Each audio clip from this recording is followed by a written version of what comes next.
So, today is a special day for me.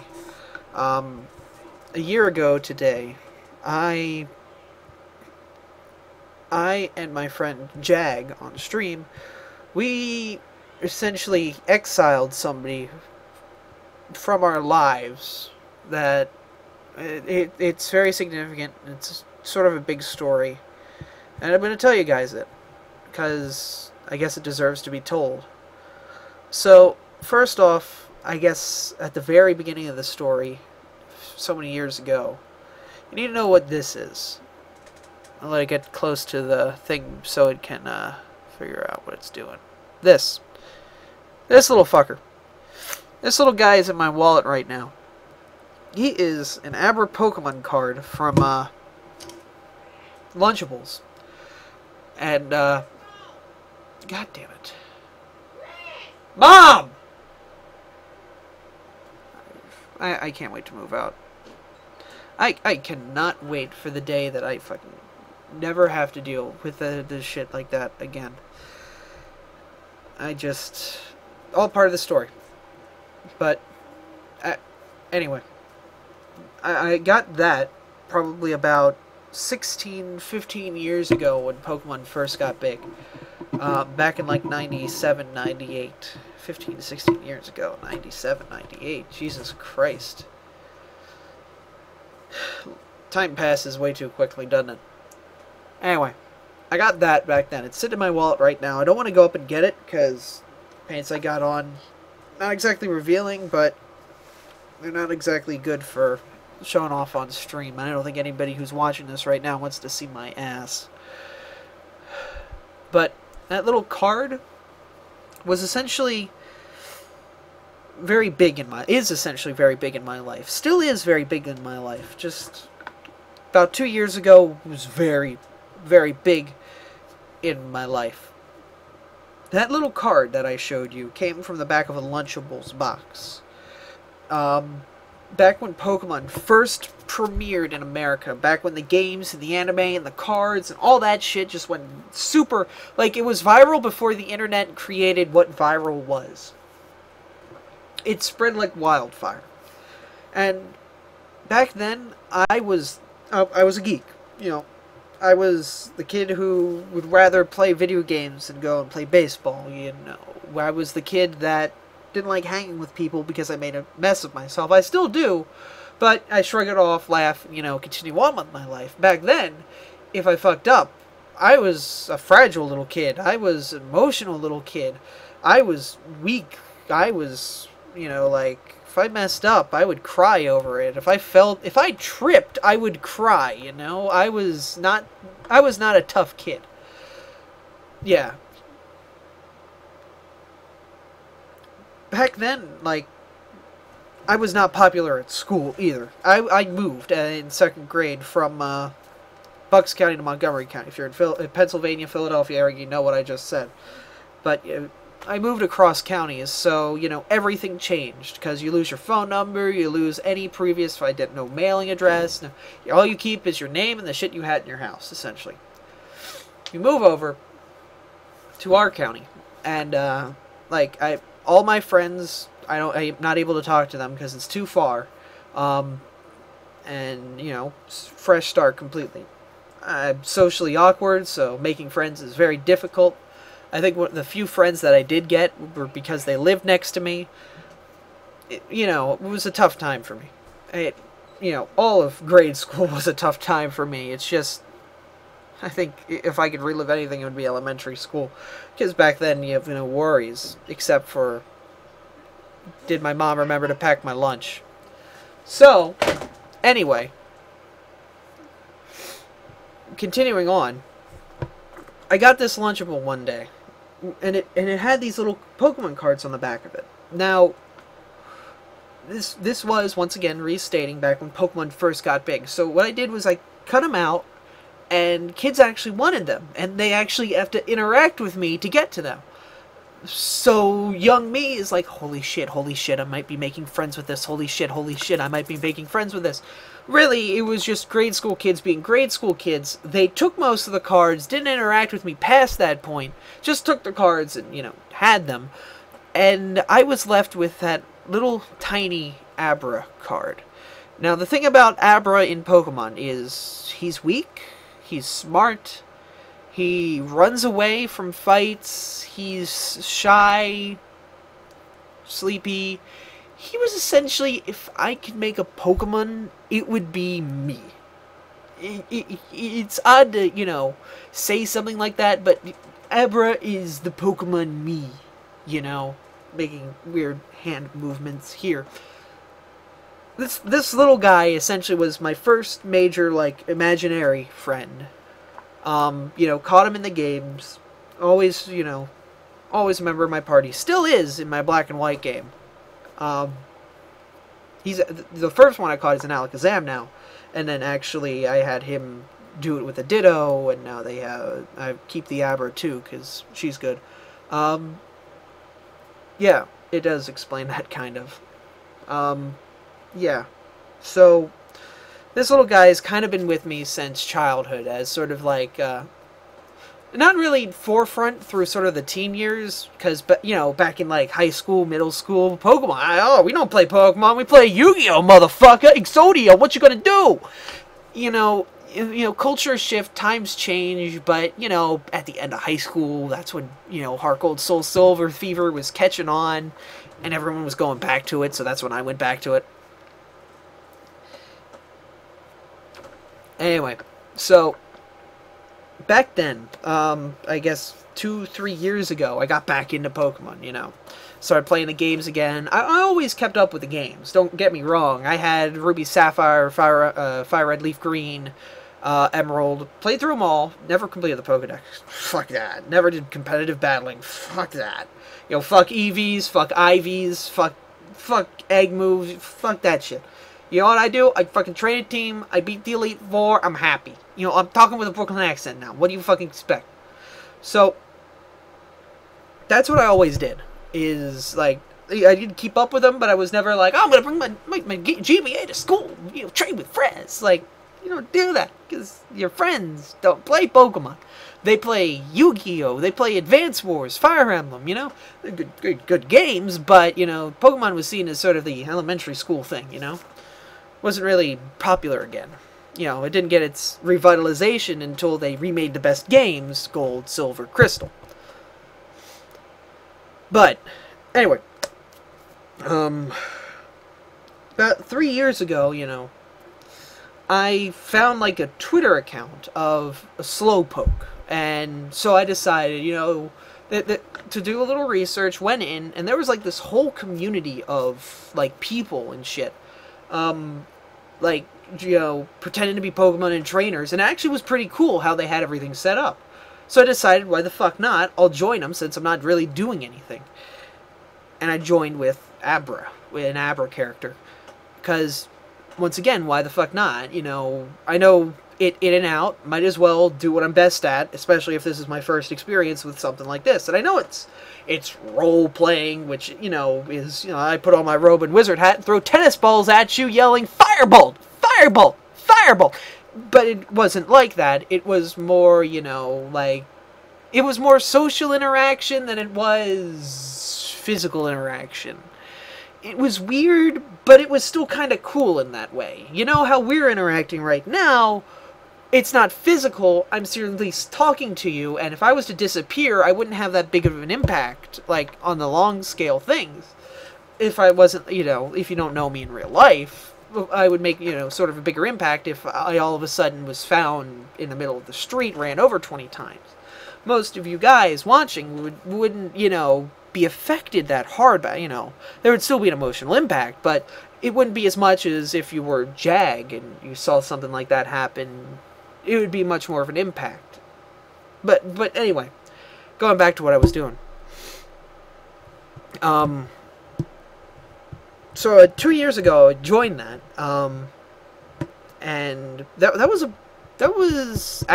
about the time that I made the Just Cause 2 video, actually. The first one, the one where I was on the jet, and I took off with, the 70 people swinging around me. That's about the time frame that happened, And I joined that community. And, I interact with it. and, you know, a female Kadabra starts talking to me. Now, you know, there is always that chance that the guy behind that the person behind the Twitter account's actually a dude, but, you know, this person seemed really cool, and, you know, pretty interesting person, even if it is a guy pretending to be a girl. I don't care. I know a few guys who pretend to be girls, and I know girls who actually pretend to be guys on the internet. Girls actually do the whole pretending to be guys thing a lot, if you believe it or not, because they don't like, you know, being constantly asked, "Hey girl, can you suck my dick?" You know, stupid shit like that from all you fucking 12 and 14-year-olds out there who think you can get it with any chick just because you fucking PM her, "Hey, do you have a boyfriend? Hey, you want to come over and suck my dick?" It doesn't work like that. Girls hate that shit, FYI. Fucking learn how to socially interact. You know, you act like yourself, you don't act like a cunt. And if you are a cunt, prepare to not get any pussy, prepare to get treated like a cunt. Pardon my French. But somebody else is streaming. Thank you, Twitch.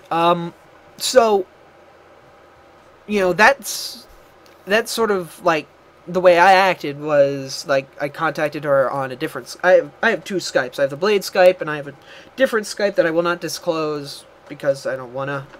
But, you know, it's for all of that I've clumped up.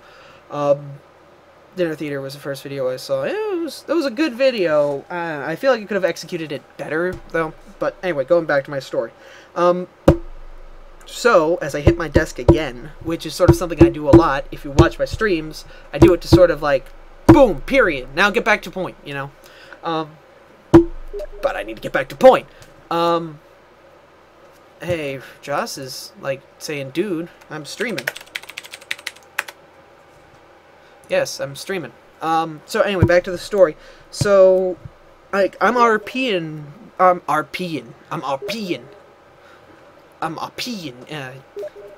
role-playing with this girl online. And it's not sexual at all. Like, it's just... He's not on stream, actually. Josh is like, "Hi, stream, love you!" And it's like... he doesn't even know what the fuck I'm doing. I didn't say I was streaming on Anno. I just said I was streaming. I'm not telling a story. Look at my eyes. They've gone back in my skull. Anyway. So... Back to the point, like, I'm talking to this girl, and, you know, I start to get a crush on the real her, because, you know, we do talk out of character and talk to each other. And I get a really big crush on this girl. And, like, we start talking to each other, we give each other our Skypes, you know, we talk more and more, and she has a crush on me. And suddenly, I'm on a crush with a girl who has a crush on me. I live in Pennsylvania, she lives in Georgia, and it's just like, holy shit. There's a girl out there that likes you, dude. And, you know, the moment I found that out, I actually, like, I literally ran around the house for a little bit, just to be like, ah! It must have been hilarious to watch. And this is still all in the time period of while I was making those weekly Just Cause videos. I've always done a fuck ton of shit when it comes to the internet. I've always had accounts on multiple forums, and making YouTube videos, and try machinima, playing video games. I always do 1,000 fucking things on the internet, and it probably stresses me fucking out, because guess what? Right now, I'm live streaming, and I could be on the helping out with another community, Reddit, and a whole bunch of other shit. Anyway, back to story. So... doing all that shit, and, like, she actually has to come up to Pennsylvania, because she wants to go to a Philadelphia, like a local school of art, and wants to, you know, see what it's like up here. And... you can guess that my brain is just like, holy shit, you're going to actually meet this girl. And at this point, we've actually, like, gotten our webcams up, and we've been able to see each other, so I can 100% confirm that this is a girl, not a dude. Which is a good thing, because you don't want to find out at the last minute that there is a penis. That's always a bad thing. Last minute penis. This sounds like a prog rock band. Or, you know, fucking group of people at the Jersey Shore. Hey, we're Last Minute Penis! I just imagine like a bunch of fucking douchebags in Jersey just like, we're Last Minute Penis! We're here to fuck you!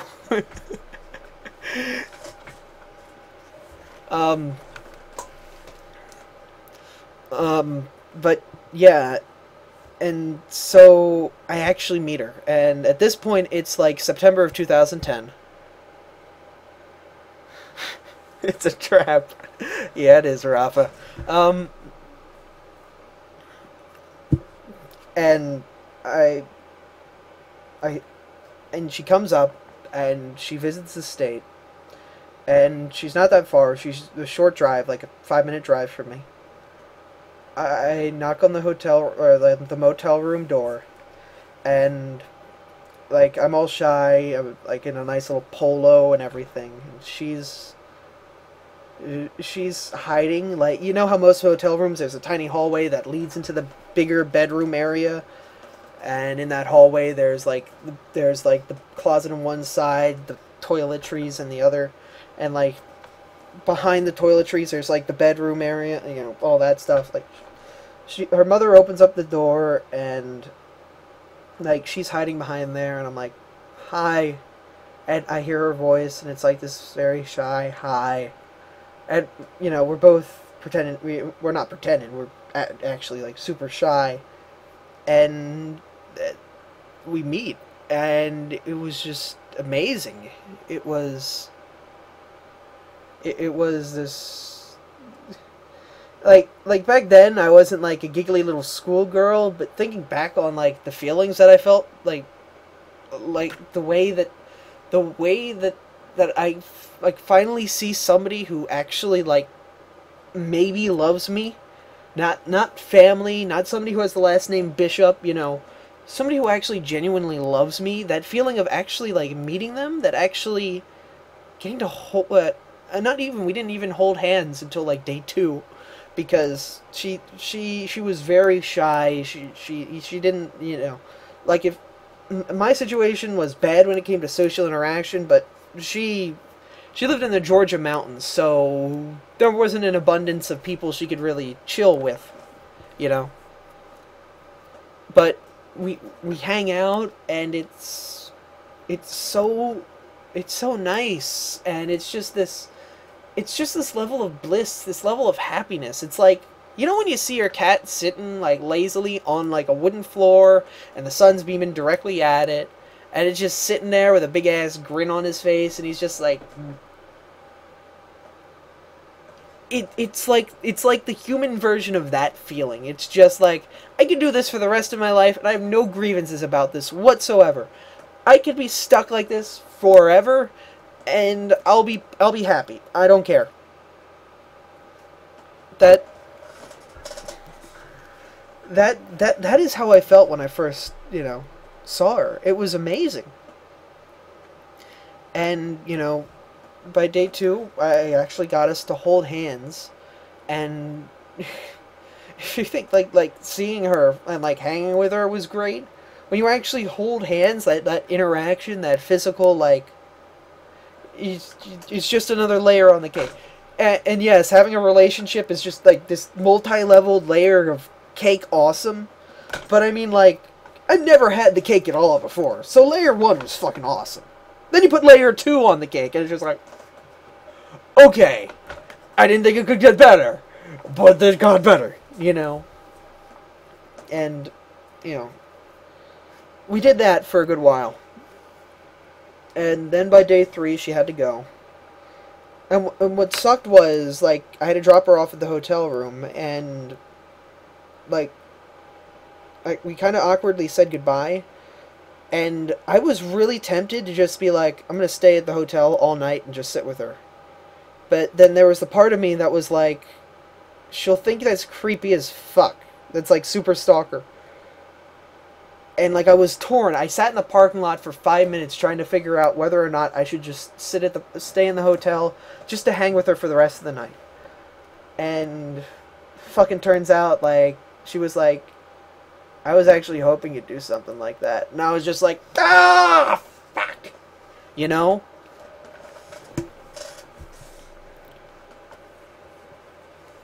Dude, get a girl, like, get somebody you love. When it comes to a girlfriend, don't just get a girl for having a girl. Get somebody who you like being around, who makes your life special, and who feels the same way about you. Yeah, don't rush it. When you find the right one, get her. But don't get the wrong one. Get a girl that just makes everything so much better for you. But like, yeah. So after that point, I introduce her to I get her online and like talking to my friends. And they talk to a friend of mine, Jag. Well, you know, guys know Jag. And another friend of mine who will be remained known as R. And R is another good friend, is a friend of mine who at the time was a very good friend of mine. Got me like really good at Halo, got me really good at FPSs. Did a lot for me. And, we did a lot for him. And R kind of had reservations about her, but Jag was like, if she makes you happy, I'm cool with her. R was like, dude, this is Virginia and PA. How the fuck is this gonna, he was the guy who, is the storm cloud over the happy parade. R's in Team Rocket? No, there's a lot more to this story. Don't worry. We've only reached the first fucking half almost. And I introduce her to him, and like they talk, and R doesn't like her, but he'll put up with her for me, which you appreciate, because maybe it takes some time before they start seeing eye to eye. And things are good for a good while. And in November, she wants to come back and visit me again. Yeah. In November, she wants to come back and visit me again. And at that time, we were like, why not? We like each other a lot. We want to see each other more. Why not make it official? Let's just say we're boyfriend and girlfriend. So at the time of, like, November 2010, we were boyfriend and girlfriend. This Cadabra girl, who I don't think I've named to you guys yet.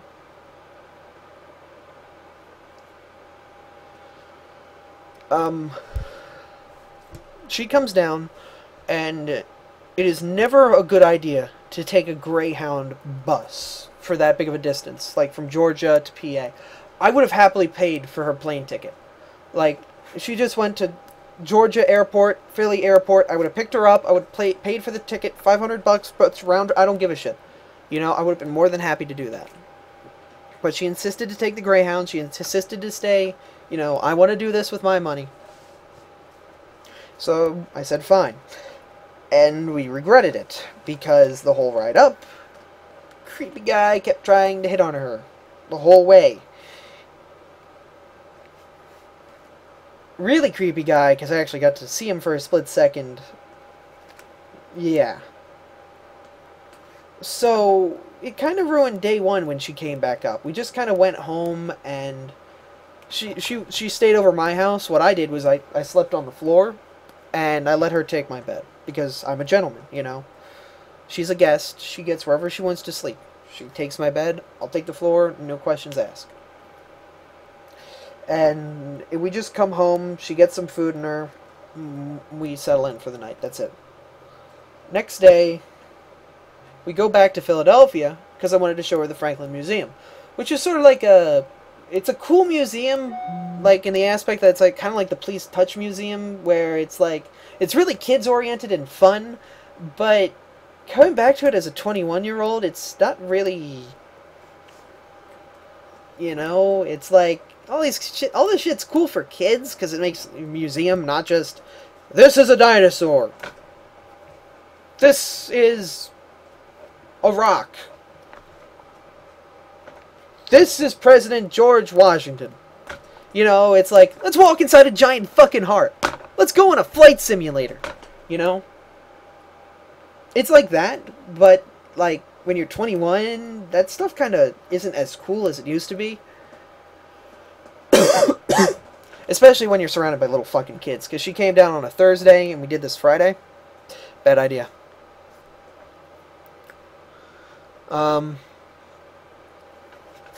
So, that happens. And then we walk up and down, you know, the main street in Philly. And when I mean that, you know that scene at Rocky, at the end of the training scene, when he looks back on Philadelphia, and there's that big, long road that goes all the way back into the city from the art museum? We actually walked up that, because it's just a fucking road in it's just a fucking road in Philadelphia, you know? That's it. We just walked up to the art museum, sat down and just kind of, you know, relaxed, you know, sat down and enjoyed the view. You know, Philadelphia's a nice city when you're not getting shanked. And we just kind of sat there and, you know, just enjoyed it. Sat there for a good while, held hands, and we came back home. And that night, we shared our first kiss. And let me tell you something. It's... You know the cake analogy from before? Where, like, frosting's good? Like, this was like fondant and frosting and ice cream and every confectionery treat you could add multiplied by 1 billion added on top of that cake.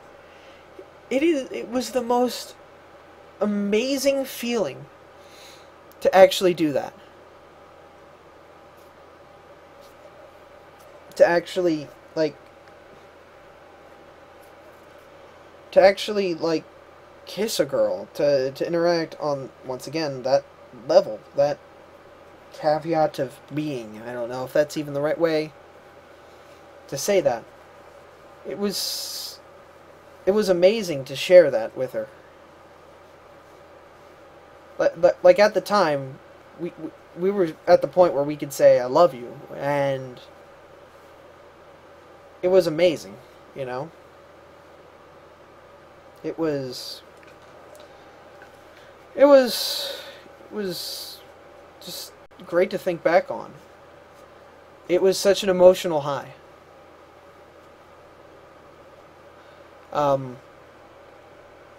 So, anyway, about that time, my internship with the Eastern Center of Arts and Technologies, I actually got in the news because of that recently. I was actually in the Willow Grove patch on the front page of the website as well as the paper for like 2 days because they wrote up an article on me.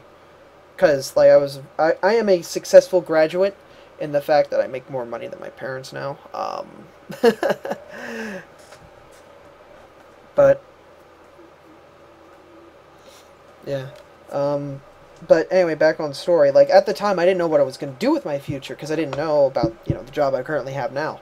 So I was actually considering moving down to Texas with R. So to scout it out and everything, what happens is, I go down for a week-long trip, vacation sort of thing, to Texas to, you know, feel how the state is, you know, whatever. I go down, and it's, like, January, like, the first week in January. But it's Texas, so, like, you can go out in a t-shirt and shorts and walk around. And then the next day, it'll fucking snow.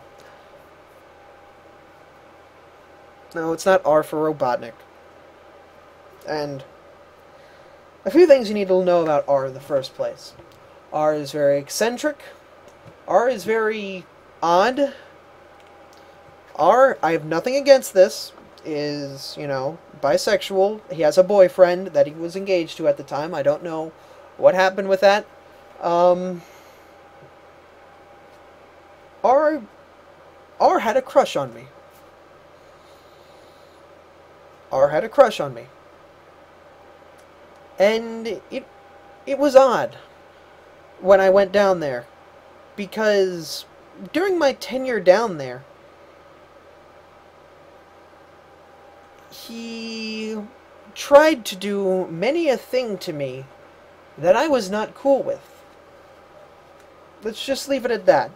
But at the end of it, after all the saying no, after staying up to 4, 5 in the morning, just saying, no, I'm not doing this. I have my girlfriend. I love her. I'm not going to betray her like that. I would never do anything like that. He tried at least 4 times over probably, like when he tried, there wasn't, like, a real quick, like, it was, we're gonna sit down and talk about this fucking shit and get everything, like, you know. He did at least 4 times where he tried. Not like a quick, like, hey, you wanna go fuck in the back? You know, it was more like, I really think you should. I mean, well, we won't say a word, you know, stuff like that. Like, where he tried to argue with me to get me to do it. Sort of things. It made the week, it turned the week from fun to fucking awkward instantly. I don't care what your sexual orientation is, but it wore on me very quickly when he started doing that shit. And like the second to last night, I stayed up till 5 in the morning just saying, no, I'm not doing this. Waiting for when my girlfriend and I actually want to be together, for me to, you know, pop my cherry, lose my virginity, you know. And it just made the week really awkward. But in the end, I'm going to give you a quote. And I want you to remember this quote because it's going to come back. It's going to come back and it's going to explain a lot of things. He says to me, at the end of, like, that 4th night, or that 5th night, where he's, like, trying to convince me till, like, 4 or 5 in the morning to, you know, to let him have fun with me, he's like, if you're going to put up a fight for this long, if you're going to try this hard, if you're going to do this because of her, then I believe that in your heart you truly love her, and I will respect that. He says that to me, but not a foot away from my face, or he says that to me in the most sincerest, truest way possible. He says that to me. And at the end of it, he doesn't bring it up again. This is where, you know, if the story wasn't heading downward at this point, this is where it takes that roller coaster tycoon of this piece and goes to this piece. This is the downfall, essentially. So, over time, Sarah and I keep talking, you know, and apparently, this is all from what I've heard. One day, she goes up to Raven and, oh, I just said his name. R is Raven, FYI, but I'm still going to refer to him as R for anybody who skips over this part in YouTube, because fuck you. R and my girlfriend are talking at the time, and she's like, I don't know, I don't feel the same love as I did before. And instead of saying the smart thing, like, you should talk to him about this, you should discuss this and try and figure out what's wrong, he tells her this. And I don't quote, but I'm going to try as best as I can remember. No, you should just fucking dump him.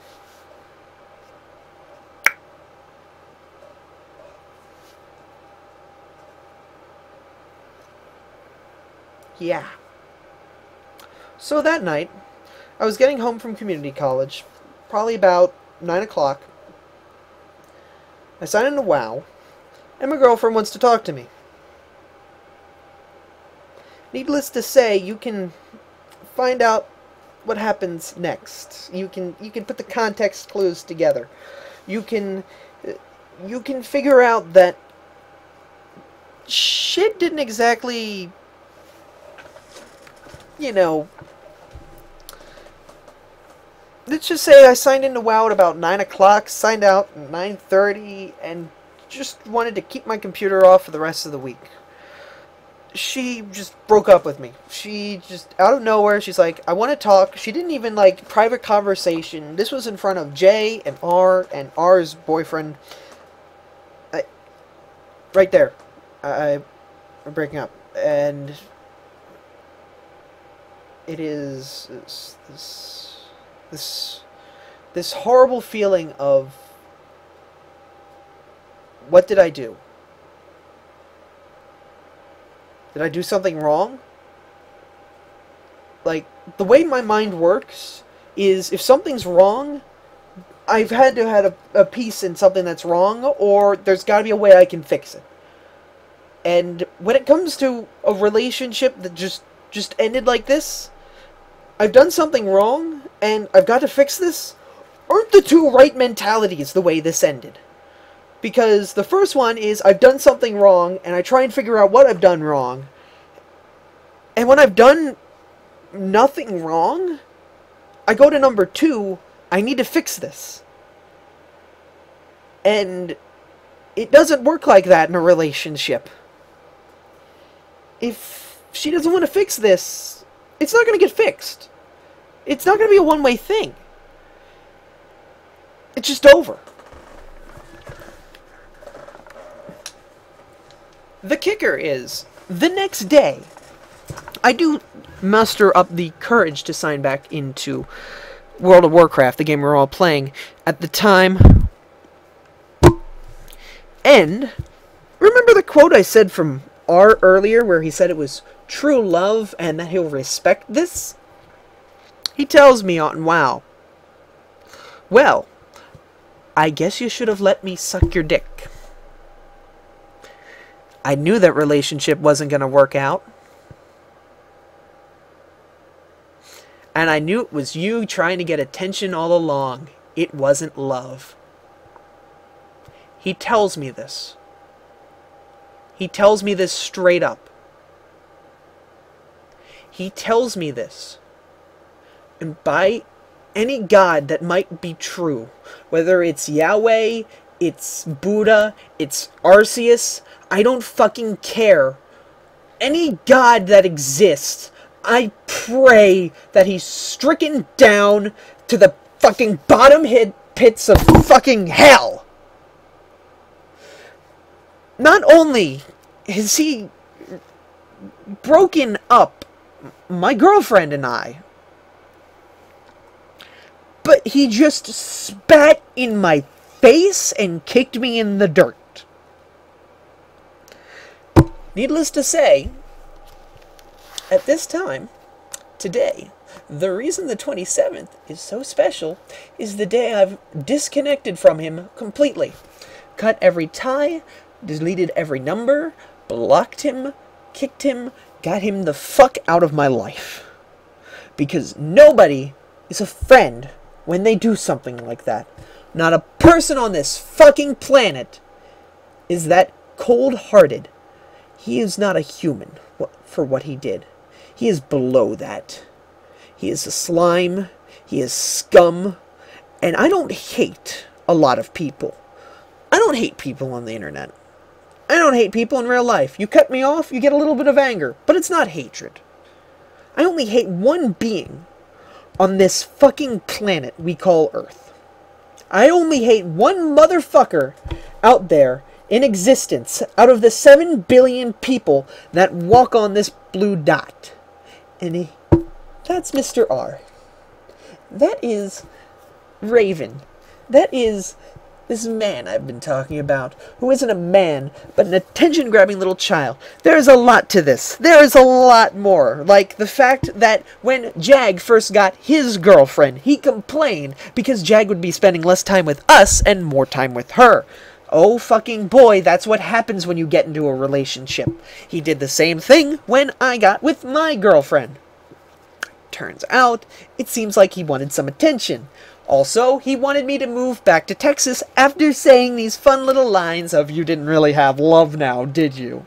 Oh fucking boy! Yeah, I'm gonna fucking move to Texas and live with you, you cocksucking motherfucker! Yeah, that's a great fucking idea!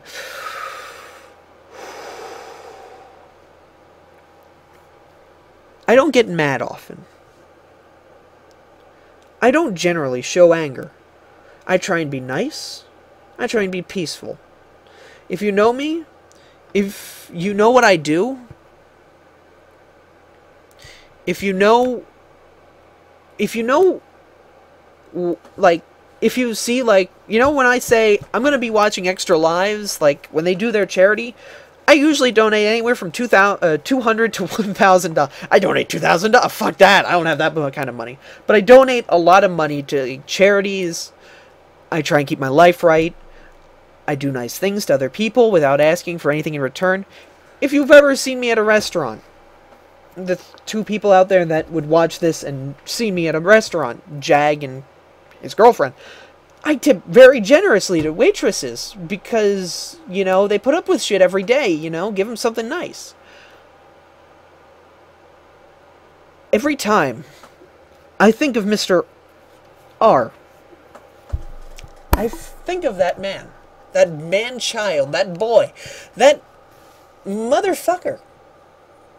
Every time his memory passes through my mind, that rage, that unbridled anger, that willingness to grab somebody's neck and just keep gripping harder and harder.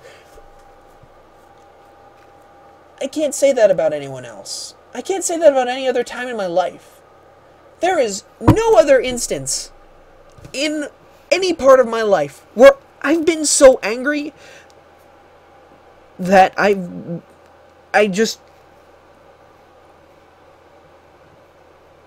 know what I'd do if I ever meet Mr. R again. I don't know if I'd be a sane man when I met him. I don't know if I would do something unspeakable. I don't know what I'd do. I just know that I wouldn't be me. And it wouldn't be a good idea if I ever met Mr. R again.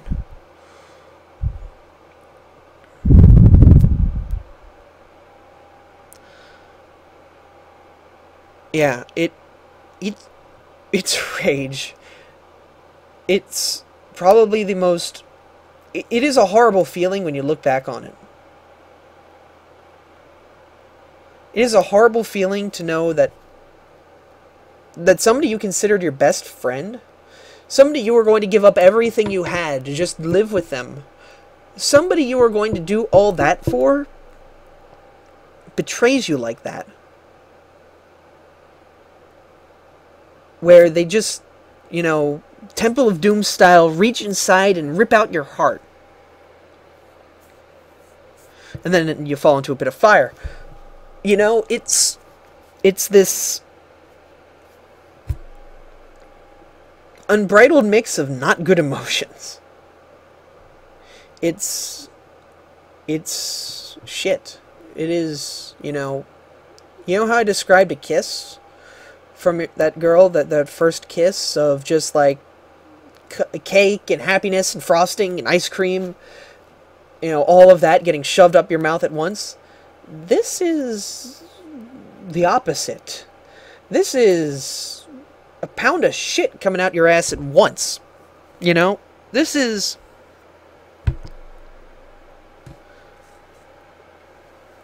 Yeah. When I told... I was about to say her name. I respect her privacy, so I'm not going to say her name. But when my girlfriend, you know, found out about this and we pieced all the puzzles together, she was still my ex at the end of the day, you know. She couldn't get back that feeling that she had before. And, you know, that's what happens. She knew about what happened. She knew about all the things that happened. She knows about everything. But if she can't find that spark again, I'm not gonna hunt it down, pursue it. I'm not gonna go after her. I respect her too much. I'm not gonna bug her about it. I'll let her be happy, and I'll still try to be her friend. Because I'm not a dick. I don't hate her. Because the reason we're not together isn't 100% her fault. It isn't her fault at all. It isn't my fault. It's the fault of one man. But yeah, I guess that's why today is special. It's because I got rid of a parasite that I thought was not a, not a bad guy. You know? I considered him to be one of my true best friends. One of the true people I could hold close and, consider like 90 years from now I'd be sharing a beer with this man, and he betrays me. He goes behind my back and he does that shit. And yeah, that's it. That's pretty much it. Past that point, I mean, Jag and I have still been great friends. We stream up together all the time.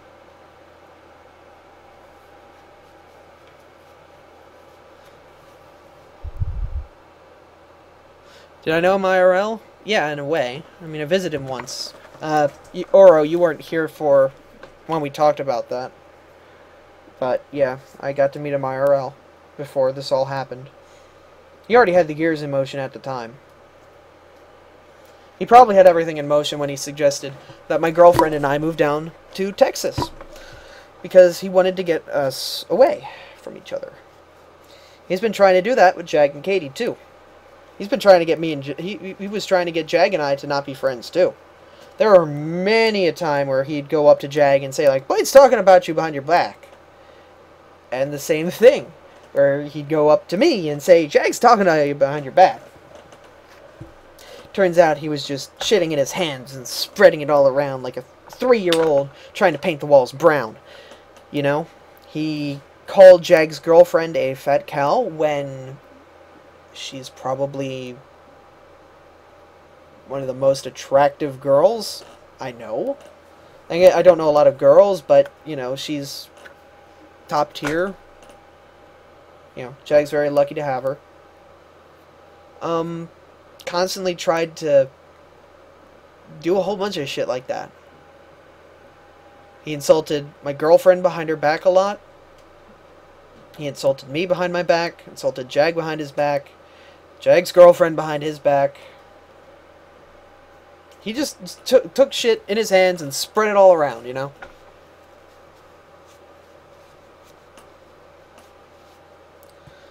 And, well, looking back on it, I probably wouldn't be streaming right now if that didn't happen. I wouldn't have made as many YouTube videos as I did if that didn't happen. I wouldn't be talking to you all if it didn't happen. The thing you gotta take out of situations like this, looking back, is if I moved to Texas, I probably wouldn't be alive right now. Because that motherfucker is crazy. Genuinely, he's motherfucking crazy. There's a lot of this story I'm not telling you guys, but I doubt you would even fucking believe it. I can pull up evidence, but I mean, like, it's just so fucking far-fetched that he just did some crazy fucking shit to get me to do some crazy fucking shit.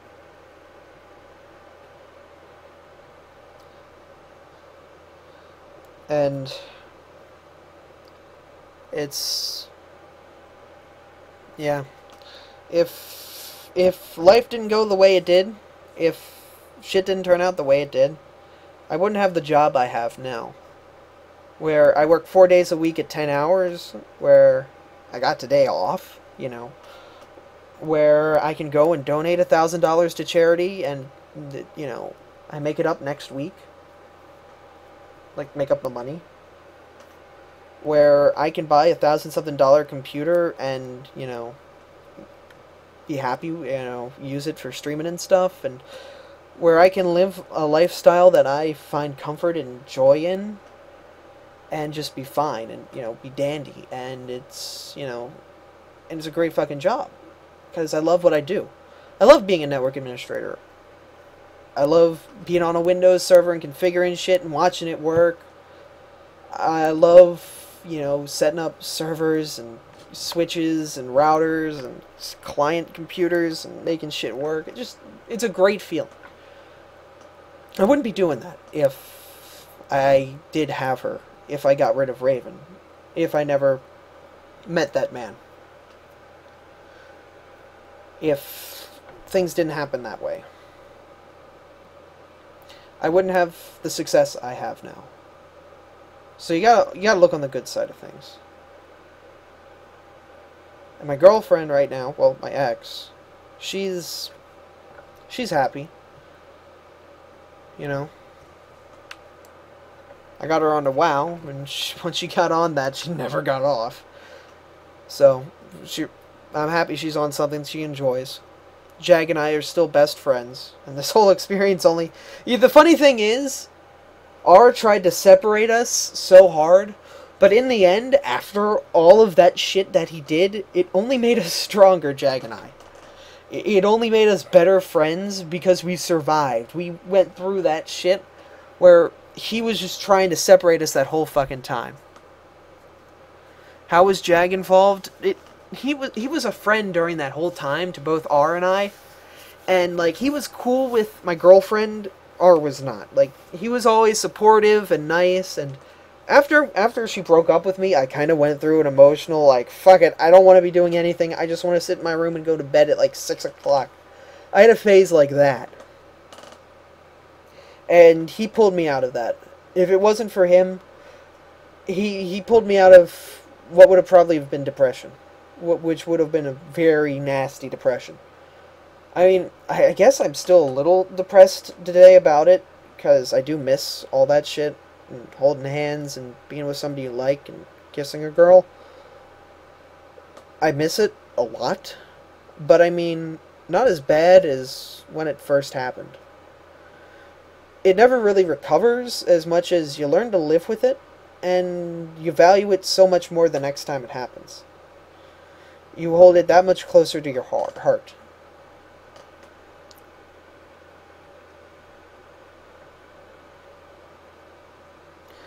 It's...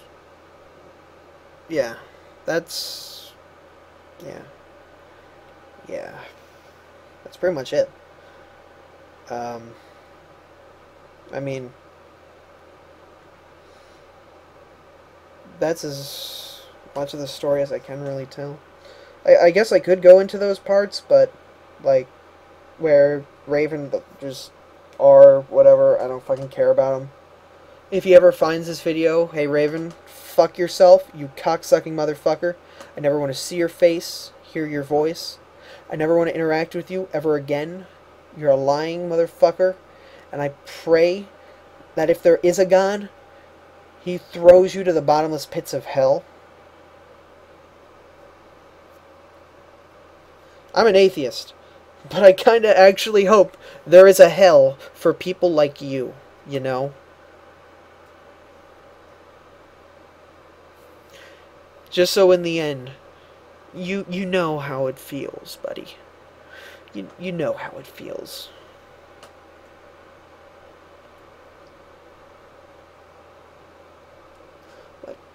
Like Raven was a piece of work.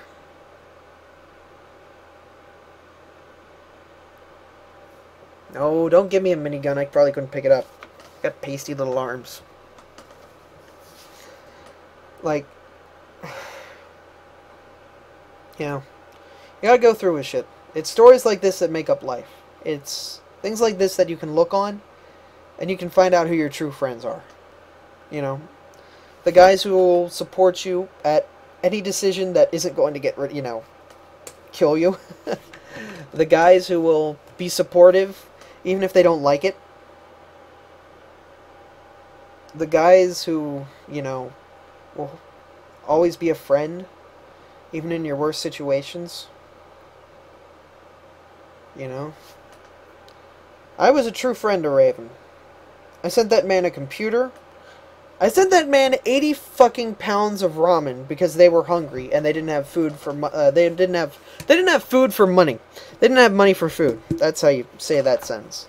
I sent that man 80 pounds of ramen off Google checkout. Do you know how pissed off their postman was when he had to deliver 80 pounds of ramen upstairs to an apartment? 80 fucking pounds of ramen. Jesus Christ. And it came in two 40-pound pallets. Like, I ordered that to them like 3 years ago. They still had that shit when I visited them a year ago. That's what a true friend does for somebody. You know? If you're hungry, I'll feed you I'll feed you for a while, my friend. If you need a roof, my bed is yours, my friend. But when you do that to me, when you genuinely make me angry, make me hate you, you go off my friends list. What I was going to say is an under-fucking statement. You know? My bed is yours, mine the cat. Actually, she's not asleep on my bed tonight. She's not. No, I didn't put any remote software on it, because back then I wasn't that big of a computer tech. I just had a spare computer that I wasn't using anymore, and he's like, you only have one, and it's about to fall apart. And I'm like, why not spend $80? I'll send him a CRT. I'll send him a desktop keyboard and mouse. I fucking spent $80 on shipping alone for that fucking thing. There was a CRT. There was a fucking CRT I sent through the mail to that motherfucker. That was actually a pretty damn good computer, too. That was a single-core 3.6, 2 gigs of RAM, had a PCI graphics card, probably with a gig of memory in it. I don't know, they even fucking made PCI graphics cards with a gig of memory in them. PCI, not PCI Express, not the good shit. No, this was PCI. Motherfucker, and a wireless fucking card, which, you know, back then, fucking G was still expensive.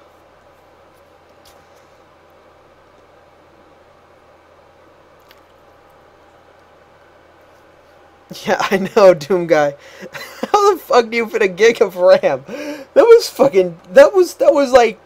before DDR2 was a standard. That was back in SDRAM and fucking DDR1. Oh my god, DDR1 was so fucking expensive too. $80 for a gig of that fucking shit. Nowadays, you can get 16 gigs of DDR3 for like 40. Oh, fucking god. I love the way that shit works. But like, I did so much for that guy. I did so much for him. And he just spits in my face like that. He tells me I truly love a girl. And then he breaks the girl up with me. Says what I don't have is love. All that was me trying to get affection and attention. And that he should have done things which I explained earlier. It just fucking irks me that I do so much for the man and he spits in my fucking face, you know? But, you know, can't do anything about it now. Can't go back in time. And I think it's a little too late to send a bouquet of roses to my ex to see if she can come back. Doesn't work like that, especially when she lives in Georgia still. So, yeah, what can you do?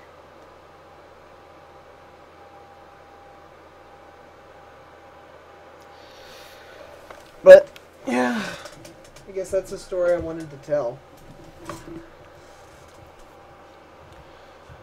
That's my, if I am to, you know, compare it to Day 9's 100, my life in StarCraft, that is why July 27th is a special day to me. That is why today is even marked in my calendar as, like, disconnect with Raven, I think it's actually quoted. I do a lot of shit like that. Like right now on my computer, I actually have like all of this typed up, like in an email I sent to myself. Like my friend Jay helps kick me out of the slump, and then blah blah blah. And even in my calendar, like on my birthday, something that I did was I took some time and wrote something for myself. Or I made this giant note on, like, reoccurring on my birthday, where it's like, started this calendar when I was 21, fun notes, I make $45K a year, gas is $3.20 a gallon. It's still the same fucking price. A comp has 3.4 gigahertz. I should have said dual core back then, because I remember, it's the computer over at Jag's house. I'll put that in right now. Dual core, 16 gigs of RAM. Still have 16 gigs of RAM. Don't need any more. I do the RPing Pokemon. Change that alone part, Jim. Ha ha ha. Still drive the Integra. Work at Upper Moreland as a network admin. I have an iPhone 4 running iOS 5. One day you will look back and laugh at this. Past me will be laughing with you. See you in the future, Jim. I love you. Don't stop being you. You know?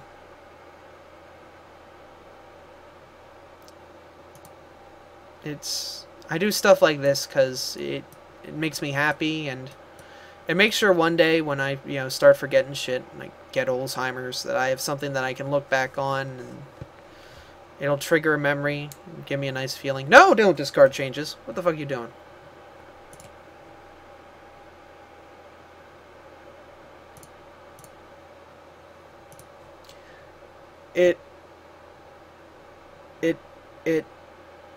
It gives me something that I can, like, grasp to. I have all this typed up in an email that I sent to myself. All this is in Google land.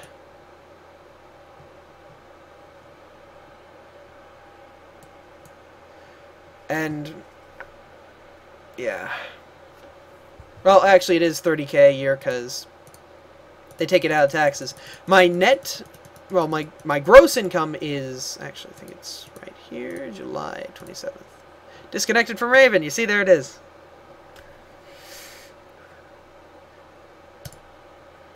I don't know why this isn't sent to my phone, though. It should have been. Actually, I should make this repeat every year.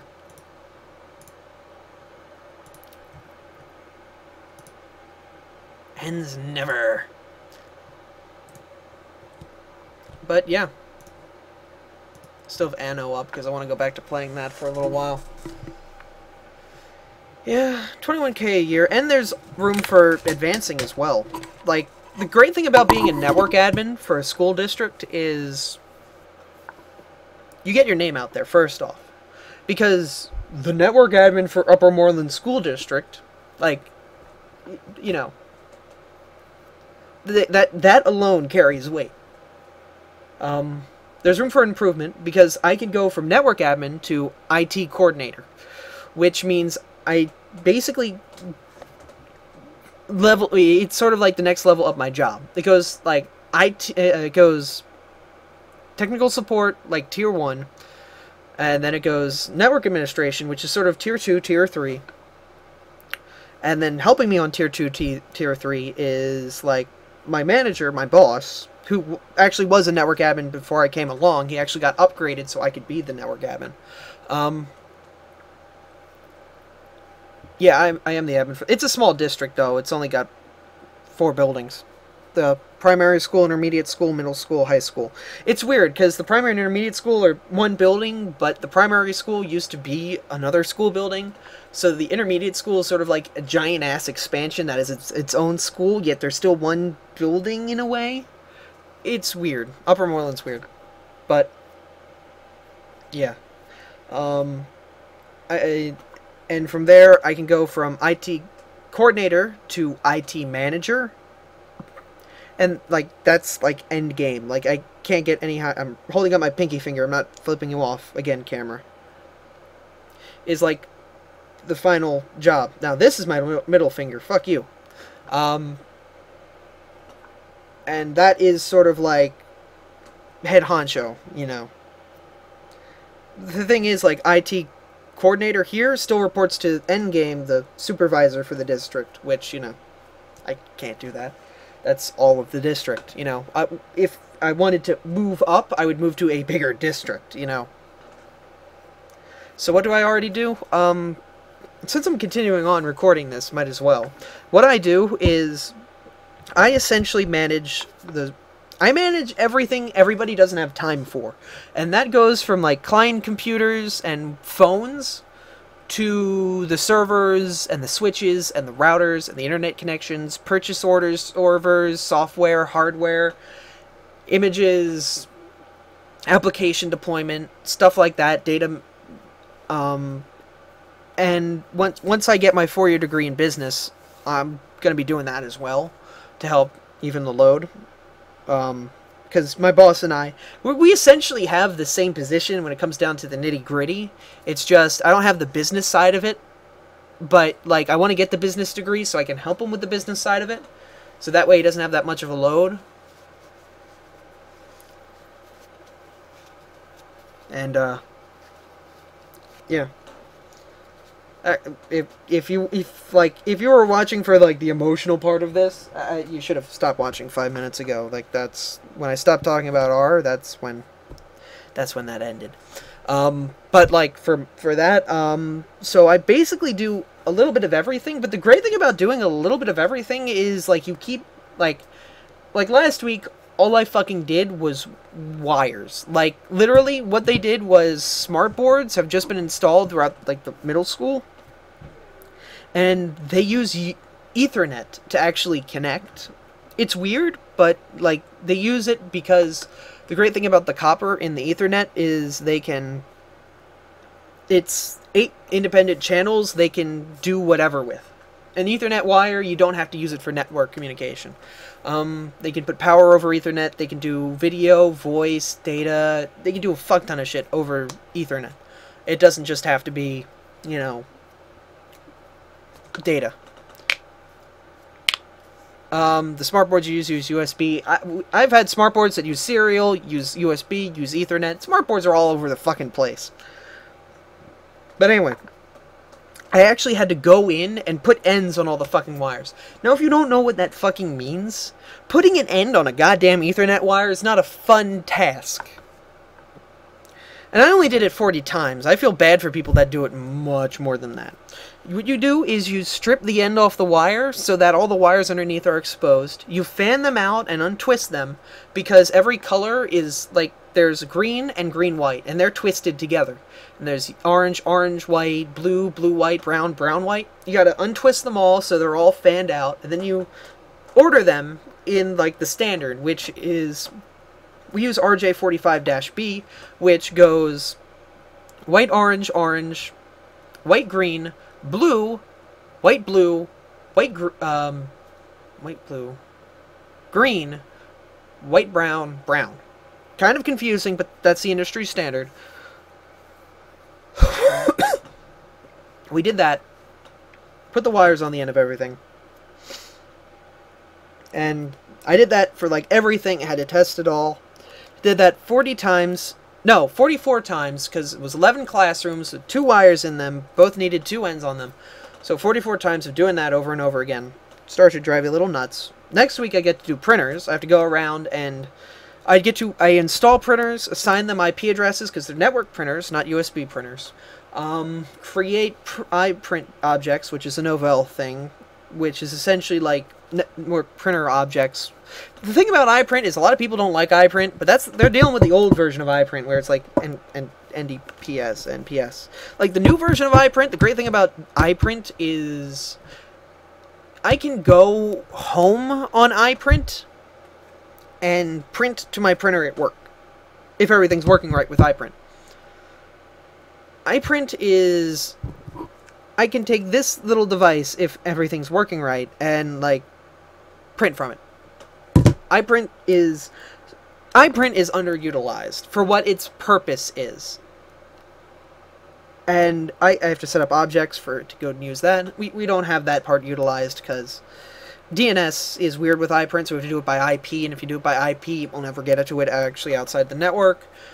And through DNS, it also has to go and, you know, use the fully quantified domain name where it's like iprint@umtsd.org, you know, or iprint.umtsd.org, and you gotta make sure only certain people can get to it, because if you give open access, then anybody can get to it, can just fucking print whatever the fuck they want, and that's always bad, because students will try and manipulate the system, break printers, you know, I can't print because the printer just broke, you know, and, you know, they broke the printer. Speaking of that shit, we're also going to be installing Wi-Fi throughout the whole fucking high school this summer. Oh my god.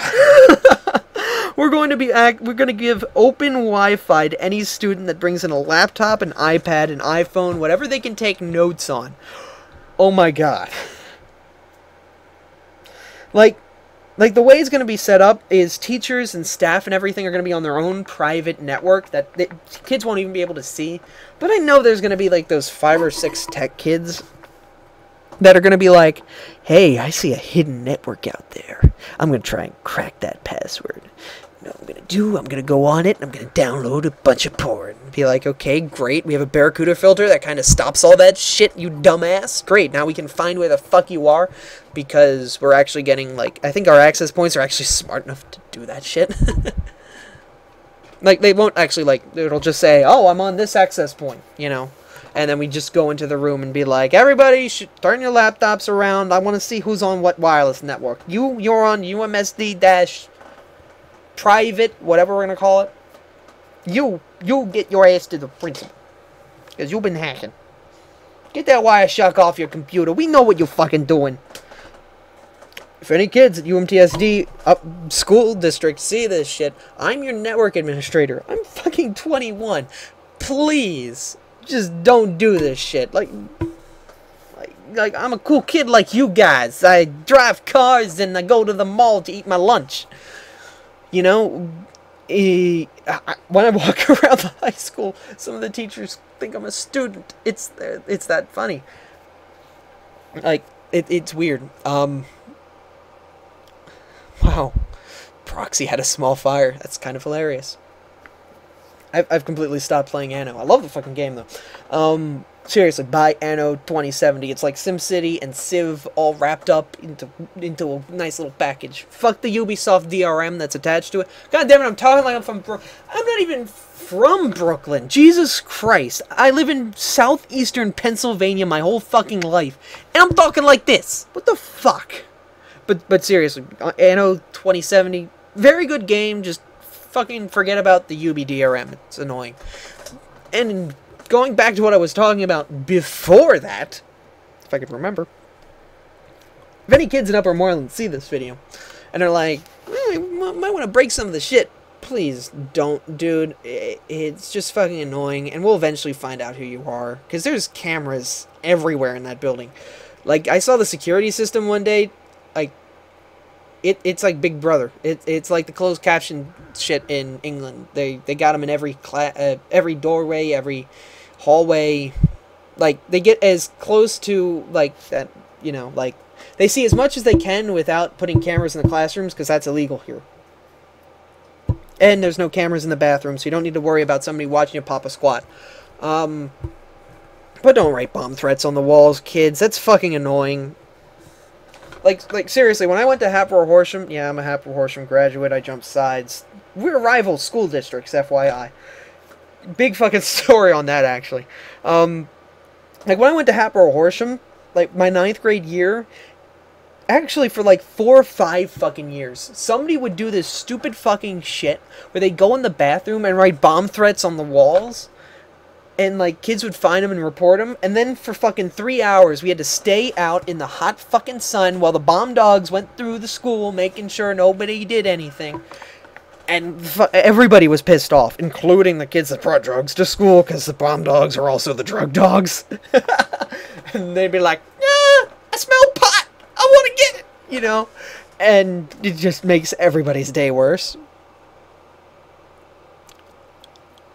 But, it fucking happened in 5th grade, 4th grade, not 5th grade, happened in, like, no, 3rd grade, 2nd grade, maybe? It happened when I went to the elementary school. It happened when I went to the middle school. It happened when I went to the high school. Just don't fucking do it, because, once again, they'll eventually find out who it is. You'll do something dumb. Believe me, you're fucking human. You'll do something dumb. You'll slip up. You'll get caught. And you'll spend, like, a lot of time in jail. Like, jail isn't a fun place to be. I don't know from experience, but I think you'd much rather be able to go out for a walk than go out and get shanked. Then again, that's what happens in Philadelphia. Hey! The whole thing's come all around and going back to the beginning of this fucking rant. But, just, kids, just chill yourselves, you know? Just get through it. And once you're through high school, you're adults. Do whatever the fuck you want. Jag's at Mayhem Fest, so he's, like, texting me and shit. It's like, I probably saw tits or something, or they're smoking weed.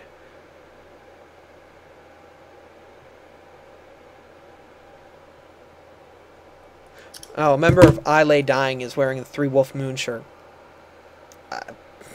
Internet culture. Okay, the thing about internet culture and people being like, oh, god damn it, they're putting memes on shirts. Like, you have to accept that internet culture is fucking culture. It's still part of us. It's still part of our culture.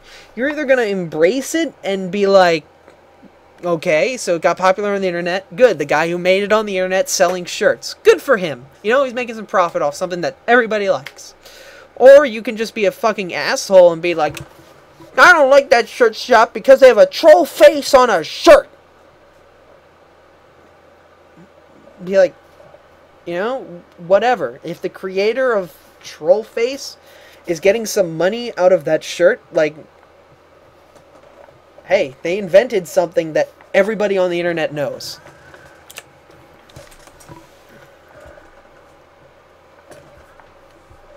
It's the internet. It's that subculture. What can you do? Put my headphones back on. Because I want to start up Anno so I can have the music playing. Because I just fucking love the music.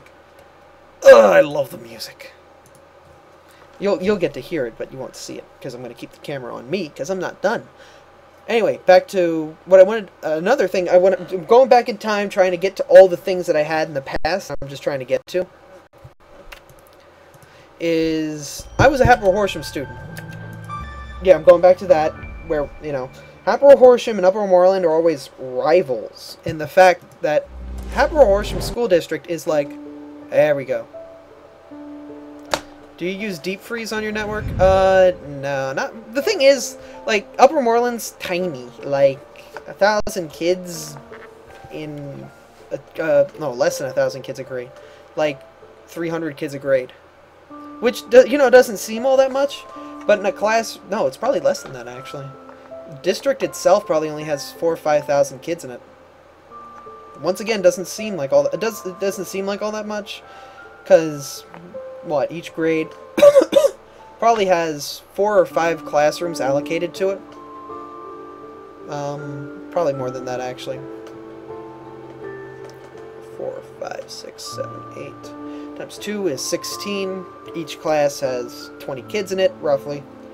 So 20 times 16 would be about 320 kids per class. So, like, 320 kids per class. I know, I fucking love this music too, don't you? Like, the fucking anno. Fucking anno may have you played DRM, but it's good. You still fucking played Assassin's Creed, even though it was fucking Ubisoft. You know what? You got through the DRM. This is a good game. Don't let it down because of some shit DRM. It's still a good game. At least listen to the soundtrack on YouTube. Because it's just fucking good soundtrack. But yeah, our school district's tiny, so we don't really need to worry about kids breaking shit. But at Hatboro Horsham, like, we were 3 times the size of Upper Moreland. That was like 1,000 kids per class. Like, I have the pic of our graduating class somewhere around here. It's a big pic. It's, like, up there somewhere. Yeah, it's hidden. It's actually kind of hidden behind my Microsoft certification. I'm like an MSTNE. I forget what the fuck I am. But I got that certification a while back. It's for Windows Vista, so it's fucking trash. I'm certified in Windows Vista. Oh, God. It's not that bad of an OS, actually. It's a lot like 7. If you took the 7 taskbar and the search ability away from 7, it's very close to Vista. Oh yeah, there was a typo with my diploma. I can show that off real quick, actually. Oh, there goes my headset. Fit to handle the madness. I can actually, yeah, I can fucking stand Vista. Actually, I'm going to move around and move this to like the center. I just want to do that real quick so you guys don't have to see my ass. I'm gonna walk over, grab my diploma, so you guys can see the problem they made.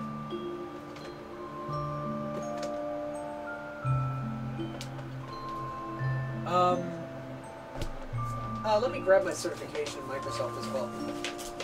There you are. Kind of wrinkle. There they are. Okay, so, hit the microphone. Sorry about that. Fucking 8, Jesus Christ. I'm not even fucking download a virtual machine of it. I don't want to plague my computer with that. Okay, so, this is my Vista certification. It's not actually gold. James D. Bishop has successfully completed the requirements for the recognition of a Microsoft Certified Technology Specialist, Microsoft Windows Vista Configuration. I'm certified in Windows Vista. Fucking great. And this is my community college diploma. 2 years of community college, and I got a fucking good job. I'm happy about that. I'm gonna go back to college so I can do more. I am an associate of applied science. I wonder if you can see that good. Can you see the problem there? Look at networking. See how that's spelled? Networking. Networking. N-E-T-O-W. What? Networking. I am specialist in computer networking. Networking. Like the fucking thing is like the fucking look at this. It's not like it's a mistake throughout the whole fucking thing because the next fucking word is network.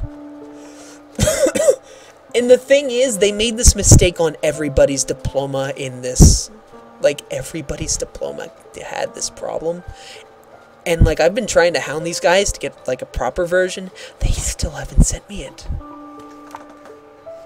Like Monco, great teachers, shit administration. That's what I'll say about Monco.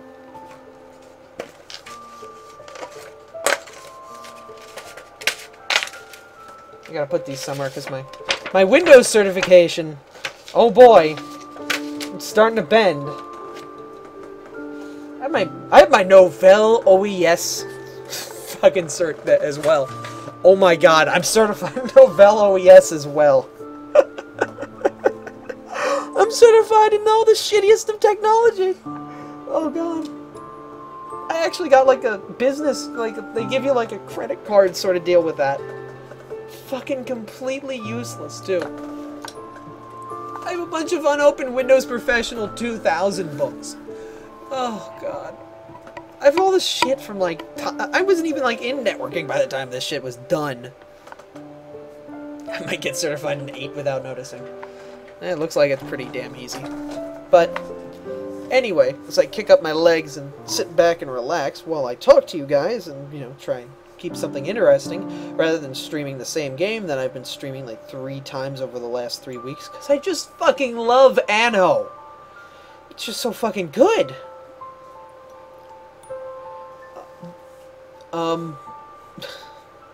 I know. To look at my hairy ass legs. Like,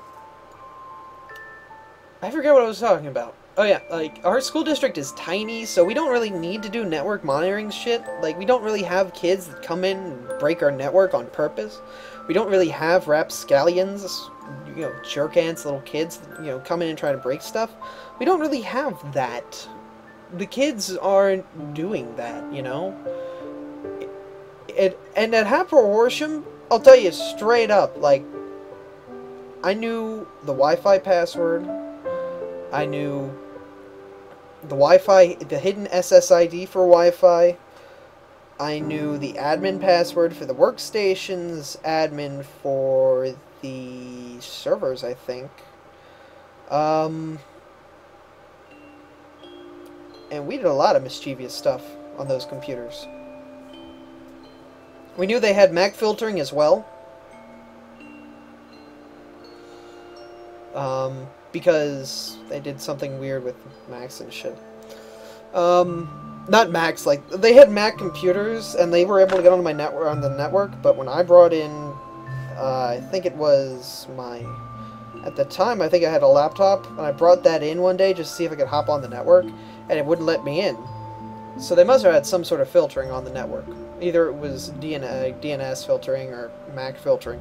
Probably MAC filtering, because I don't think the network admins over there could actually figure out DNS filtering and actually have fully quantified DNS working like that, since they were running half a Windows domain and half a Mac shit.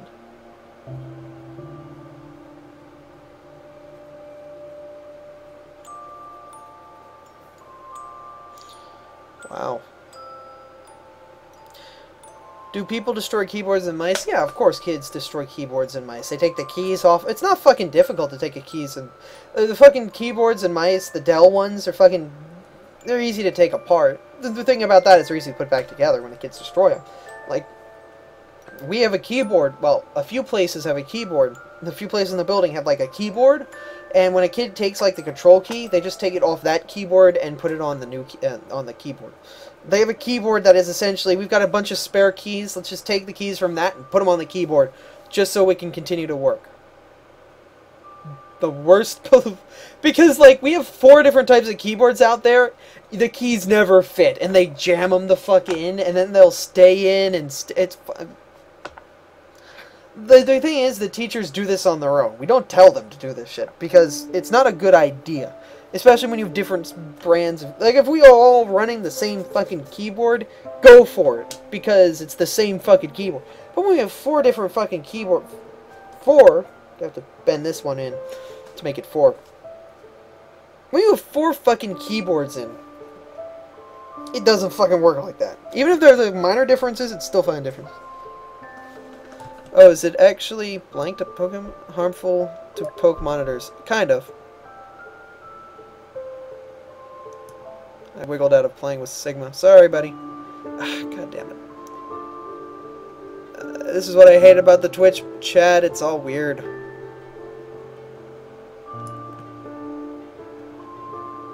Like, look at this shit. It's just like... I can zoom it in, but then it cuts off shit, and it doesn't actually cut shit off. It's weird.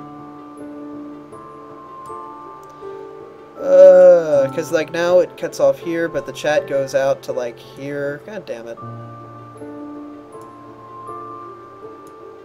This is what I hate about this chat, but XSplit doesn't actually, like...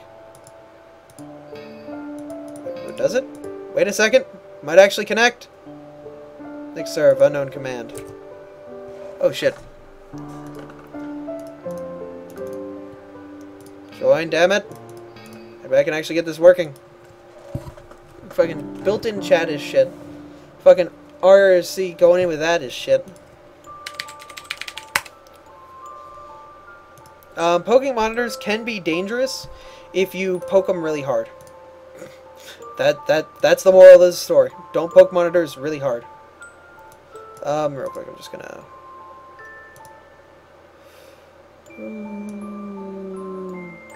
there we go. That should work. LCD monitors. CRTs, you can fucking poke... they're fucking glass. Go ahead and poke them, I don't care. Oh, a thing with CRTs... oh my god. I have more stories to tell of when I was an intern. Okay, so when I was an intern, we had a co-intern by the name of Ryan. I was gonna call him R, but then again, if you remember the beginning of this, there's a different type of R out there. He is not on my top list of people. He's on my bottom list of people. That's not a good list because it ends with R. But he's on my bottom list of people. He, one time, broke a CRT, like the protective shell around the back of a CRT. Now, if you know how a CRT works, there's a lot of chemicals and a lot of electricity in that motherfucker. And the thing with a CRT is when you break it in a way that, like, it's exposed, it's never a good thing. Because a CRT holds a very high voltage charge inside of it, even when it's off. And if you were to touch that charge, you would instantly die. So, what does this kid do when there's an exposed, broken CRT monitor just sitting on the ground? Picks it up by the inside of the broken plastic. Thank God that was sitting there for at least 5 months, because if it was on a week ago, it would have killed the motherfucker. It would have fried his 300-pound ass instantly. Like, it is one of those things like, you can piss on the third rail or you can do this, you know.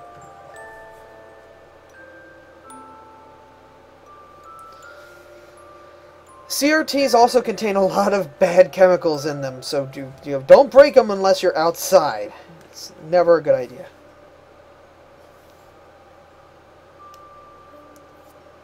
Yeah, chat is weird on this, don't worry about it. Whew, excuse me. This fucking kid. This fucking Ryan, man. The kid would just not work. Like the way the internship program worked when I went to my technical school where I learned my networking shit is they would pick 2 interns. Essentially, one that they would keep for 3 years and one they'd keep for a year that would do all the heavy lifting. And it was kind of pretty obvious at the start who would be the guy who stays for 3 years and who would be the guy who stays for 1 year when it came to Ryan and I. No, not to be anything mean, you kind of know that when you go into the job. But he just never tried because of it. Like, he sort of had the mentality that he was going to be fired, so why should he fucking try? Well, he wasn't going to be fired, he was going to be released. Like, I was going to be released in 3 years. I'm still getting released, but, you know, it's a paid internship, so whatever. So basically, what his day at work would consist of is for the first 15-20 minutes while my boss, well, the head intern, which was technically our boss, and his boss, the network administrator for Eastern, when we were there doing that, he would work. He would look like he was working. And then, when it was like 5 or 6 o'clock at night, it would just be me and him, and his day would consist of play a flash game, text girl, play flash game some more, give gym work, play flash game, eat dinner, drink soda, play flash game, MySpace, text girl, Facebook. He now works at Walmart during the night shift. He actually got kicked out of the Super Walmart and went to a regular size one. How did you go that low? Was this in the space year 2003? No, this was like 09. Yeah, back then, 9 was that, yeah. 9, there was still MySpace, I guess.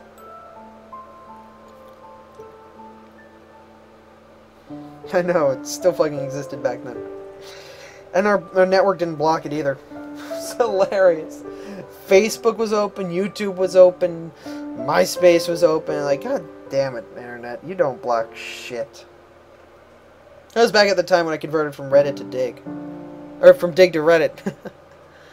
I remember that transition. It was like, it was a literal 3-day transition. I would look at shit on Reddit, look at shit on Dig for the first 2 days, and then on day 3, all of the things that were on Dig were things that were on Reddit on day 1, and I was just like, why the fuck am I on Dig? Reddit! And it was just over at that point, you know? I think that's how everybody transitions from Dig to Reddit. It's just like, they're on it for 3 days, at the end of the 3rd day, Dig starts generating the content Reddit had day 1, and it's just like, well, I know where I'm going. It's hilarious in its own little way. That was from 4chan to Reddit 3 years ago. Yeah, I know. I was before the big version 5 Dig move. I was before that. I'm happy to say I was before the Dig migration. I was there before. I was like, oh, I sailed in America before it was an independent nation. Bitches, back when they had slavery. What?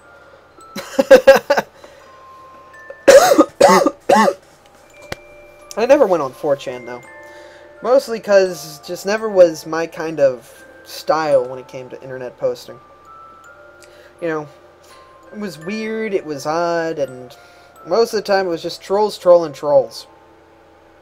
Kind of like Yahoo Answers is today.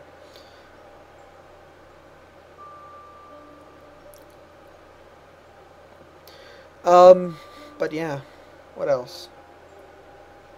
Like, the funny thing is, back at that time, back when I was an intern, there was a girl Ryan had a crush on. And this girl had a crush on me. And me, back when I was in 11th, 12th grade, was like, I don't want to have a girlfriend or a boyfriend, because at the time I was like, I don't know what the fuck I want. I just want to be happy. You know? I'm like, I don't want any of that right now. I have too much shit in my life. Because at the time, I went to community college, I was in high school, I was an intern. I was also still trying to hang out with all my friends, you know. I was doing all of that shit.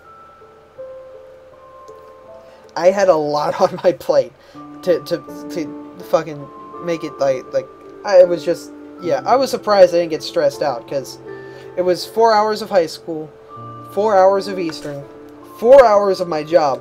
That took up 12 hours of my day. A high schooler's day. And, like, after that, it's fucking sleep for 10 hours.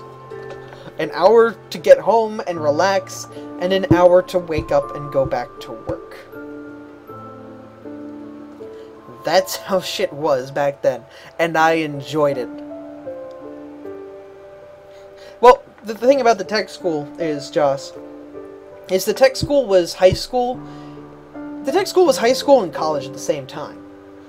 But college, community college was community college, and high school was high school. Tech was sort of like that middle ground. We had 9 hours at the mini. Oh, God. You see, tech schools, that's the thing I love about people with misconceptions about tech schools and community colleges, is they don't think tech schools are all that good. And they don't think community colleges are either. That was my dad. I make more money than him now. I love the way the world works, you know? The tech school gave me the best education out there. The community college was just icing on the cake. That's life. I know that was so... But it's so fucking true. You know? Oh, God. Yeah, the thing is, networking is an expert market, you know? It's an expanding network. Networking is very fucking... Because everybody's going to need a network technician to connect them to the internet, to keep the computers alright, do all that shit. Everybody needs one. And they're not like, you can say the bum on the street, I need you to do the networking. You need somebody who knows what the fuck they're doing, or else everything is gone to hell. Networking is very valuable. I'm lucky enough to enjoy doing it. Yeah. Yeah. Plus, I can surf the internet all I want. Networking. Yeah, Sigma, that's right. It's networking. You have to say it like it's networking. Like you're the Russian guy in this game. My friend, welcome to Networking 101. You plug thing into switch, you plug switch into computer, you plug switch into internet. You win! Networking! It is future, my friend. Give me your money now, or I will kill you. Love better. How is God a love story? But, yeah. How the fuck is God a love story? No, seriously, I want you to answer that, Doom. What is that? What is that networking cable? Wire them all? Great idea! That's understandable, Joss. That is an explanation I'm willing to take. His unrealistic abilities. I've been shot, so I'm bleeding out my eyes now, but if I rest behind this cover for about 5 seconds, I'll be right as rain. This is how it works. Yeah, Activision and EA are both humping large piles of money, apparently. Whatever. I still love this fucking music. It's just fucking brilliant fucking music. Oh. Over here.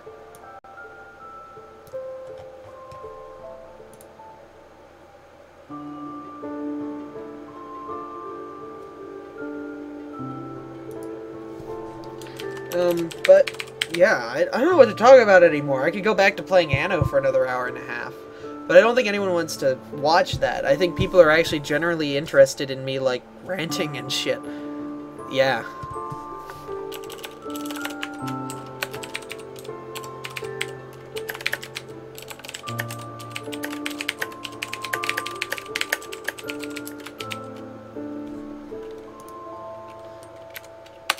So if anybody could shoot me a topic, like, that they think I'll rant on about, go for it. Is this a Q&A? I guess. Have I tried Borderlands? Actually, yeah. Borderlands 1 on Xbox, have the DLC for, except for the Claptrap one. Played through it all, beat Cromerax on Game Plus mode. Yeah. Why does MS suck so much dick? Favorite TV shows? That TV? I haven't turned it on since Legend of Korra ended, and before that, it hasn't been on since...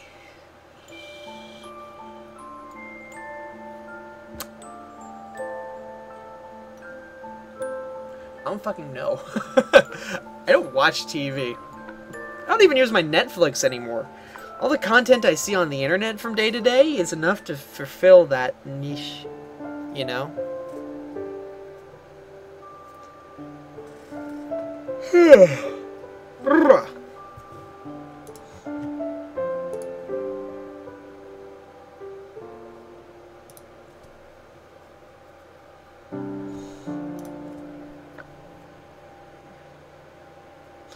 But, yeah. I don't know what else to talk about. I did not see Dark Knight Rises. Heard it was a good movie. Heard there was very little Batman time, though.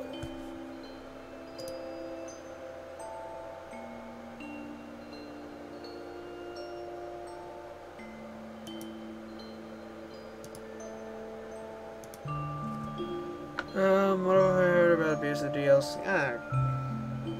You know, if the DLC sucks, just don't buy it. It's simple. Just don't buy it. You want a solution to your problems? Gamers out there fed up with EA? Fed up with the DLC? Fed up with DRM? Here's a tip. Don't buy it. If they stop making money, guess what? They'll stop doing it.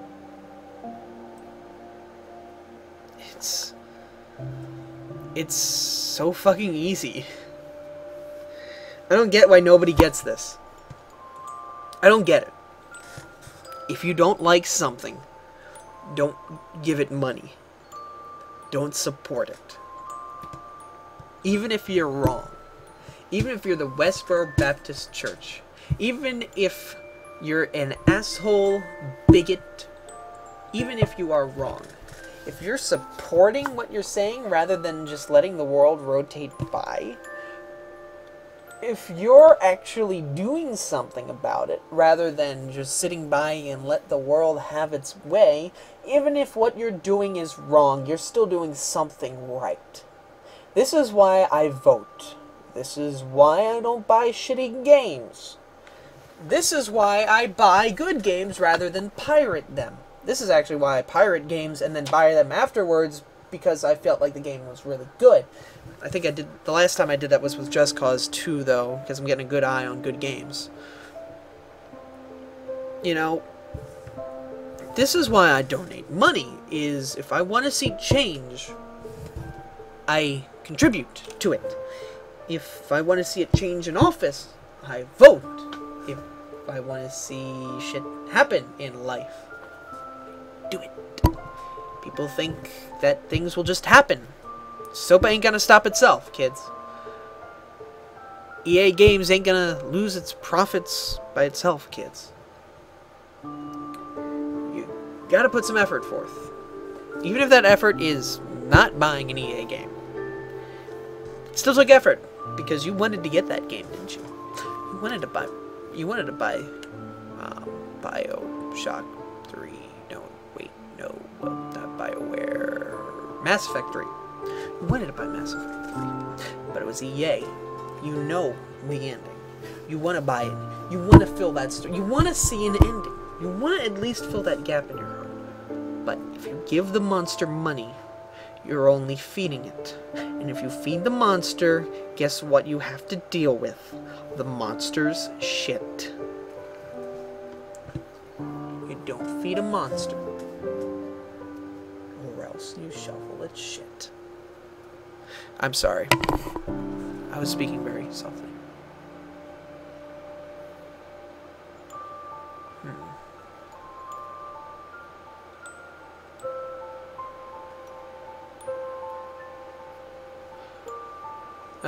Did you hear what I just said, guys? Opinion on bronies and My Little Pony. Okay. Okay, if you were here for the story earlier about me and Pokemon and how Pokemon actually helped me find my girlfriend, how the little Aber card from before, if I get this back up, come on, how this little motherfucker, wait for it to, how this little fucker got me my first kiss. You will understand why I don't dislike bronies. Why I respect them, albeit I don't understand the medium.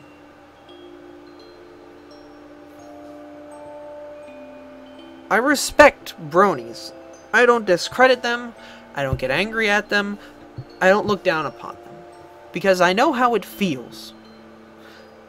I know what it's like to have fandom for something that isn't generally looked on as something you should have fandom for. A 21-year-old playing Pokemon is, you know, kind of a little iffy. A 21-year-old role-playing as Pokemon is a lot more iffy. But that 21-year-old got his first kiss from a girl because of that. Does it make it wrong now? Does it make it weird? Is it justified now? Looking back, was it justified then? You know, all this shit you gotta think about.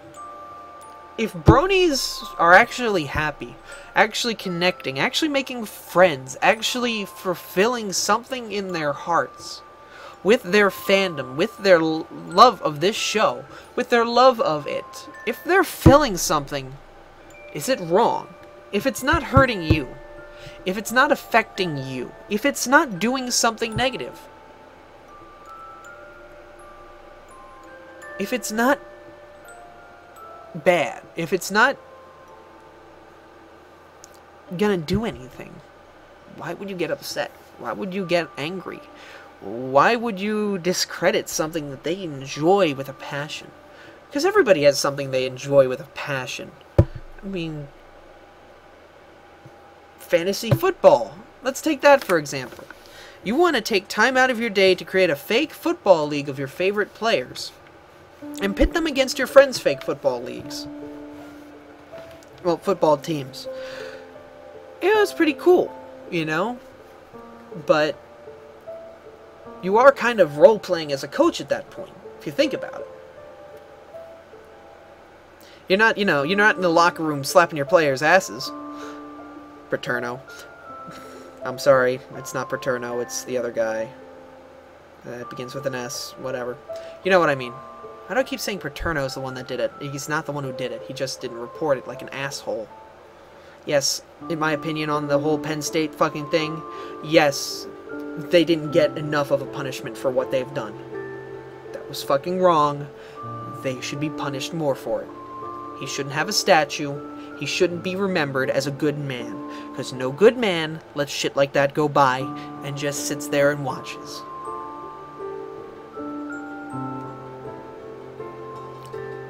Yes, I have watched the intro episode, and I think like one episode after that, and I just never really got into it. And you know, fans are like, no, you gotta watch like the whole first season. I'm like, I don't really want to watch the whole first season. Like, you can watch the whole first season and enjoy it, but I don't feel like it's something I'm going to enjoy. I'm not going to get to that level, because I'm already at that level with something else, you know? I can fucking name you any fact about Abra, you know, it sleeps 18 hours a day, psychic waves, evolves into Kadabra, the myth of Kadabra is that it's a little boy, disrupts TVs, Alakazam, IQ 4000, yet he only knows 4 moves. Actually, there's a good explanation behind that. You know, 4 moves are really mastered moves that do the most damage. That, you know, has been practicing and homing on, but, you know, Pokemon can have more moves than that. It's just, you know, why would you use anything that doesn't actually, you know, isn't practiced? Whatever. There's a whole lot to that shit. And, you know, I engross myself in that because it's something I enjoy. I do live streaming for 6 hours a week. More than that. I sit in front of a computer screen and play video games for 10 people on the internet to watch. And the 11 of us enjoy that. You know? Most people would say, why don't you go outside and get real friends? It's like, do I fucking care? No. I like doing this. I love doing this. It's fun. And you guys enjoy watching me to some extent. You guys enjoy watching anything. Well, not anything, but I mean, like, and live streams, you know? You guys enjoy this. And, you know, why should I... You know, if you're enjoying it, why would I have a problem with it, you know? If you're not, like... Yeah, I heard. It's just some frickin'... Yeah. But, you know, if you're enjoying something... and it doesn't hurt anybody around you, it doesn't hurt yourself, why is it bad? That replace bronies with gay marriage and you have my gay marriage argument as well. If you enjoy being married to another man, if, you know, it doesn't affect me, why the fuck would I be against it, you know? Same thing with weed. You can smoke a joint all the fucking time if you want. If it doesn't affect me, guess what? I don't care. If you're not hurting yourself, you're not hurting anybody else, you're just smoking a joint, whatever.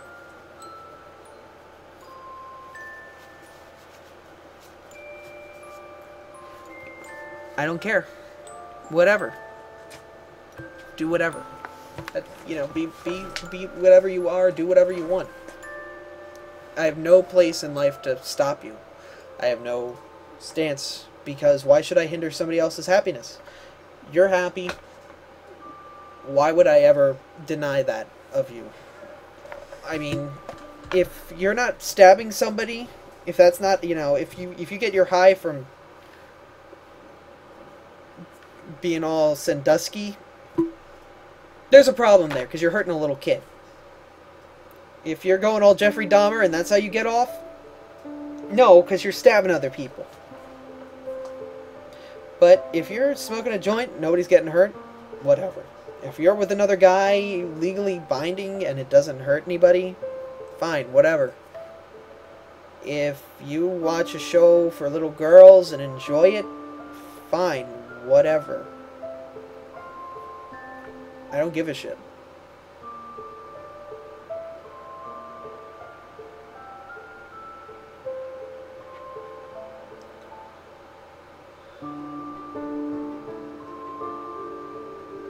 You guys bro hoofing in chat?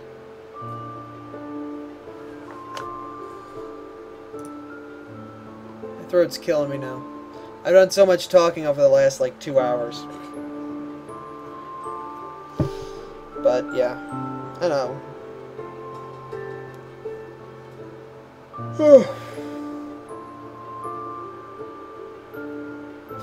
So, any more issues you want to throw at me? Because, I don't know. I'll talk about them for a while. While the music keeps playing. I guess I can put on different music by going to a mission or something. Play and talk to you guys.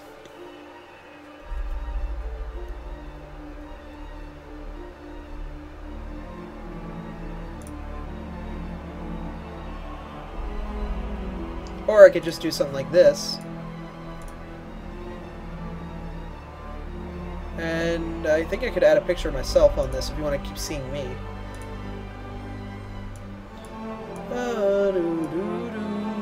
Add camera. Microsoft Life Cam.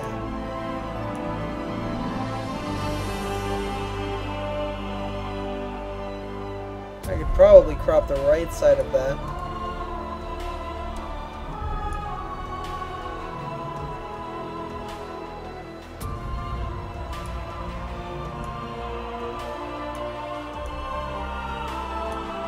Hey, look at that. I am tiny baby man. There, over here on this side. If I ever get like off camera, make sure like I stay on center. Fertility values rising. Yay! So what was I doing in this world? Also, Rant. So additional yeah, buildings somebody now wanted to available. talk to me about shit and stuff. Yeah.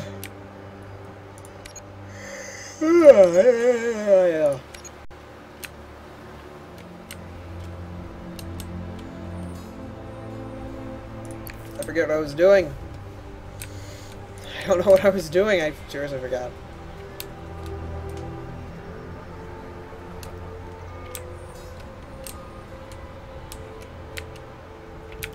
Making communicators here or over there?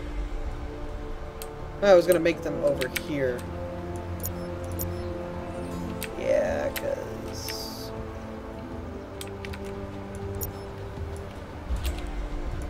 oh, I forgot to make a path.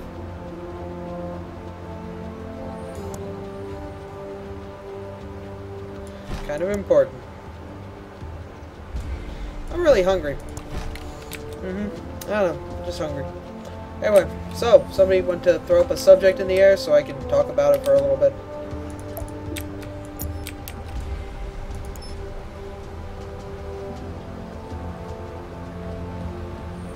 I had chicken. Good for you, chicken.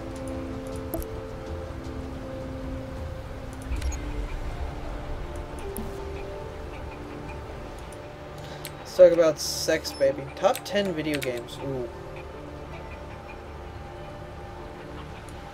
The war effort, Jim. Talk about it. There's a war and people are putting effort into it? I know. Edgeus is on stream again. I think companies should go for open source. The thing about open source is it's open so that everybody can access shit. And when everybody can access shit, they can sweep it and clean it up better than most of the coders can half the time. That's what I would love about it. You want to know how to make Java good? Like, Java is good? Blasphemy! Like, no. It's simple. Release the source code. Let people submit bug reports. Boom. Guess what? You'll have like 4 or 5 days of just like constant like giant bug logs. Most of them probably true. And guess what? It would just be so much more beneficial for a company. Java could actually, yeah, Java could actually be good. Think about it. It's real. It's a possibility. If they just gave everybody the ability to fucking look at the code that's inside. Same with any fucking format and technology. You give people that hard code and they will get hard over the code.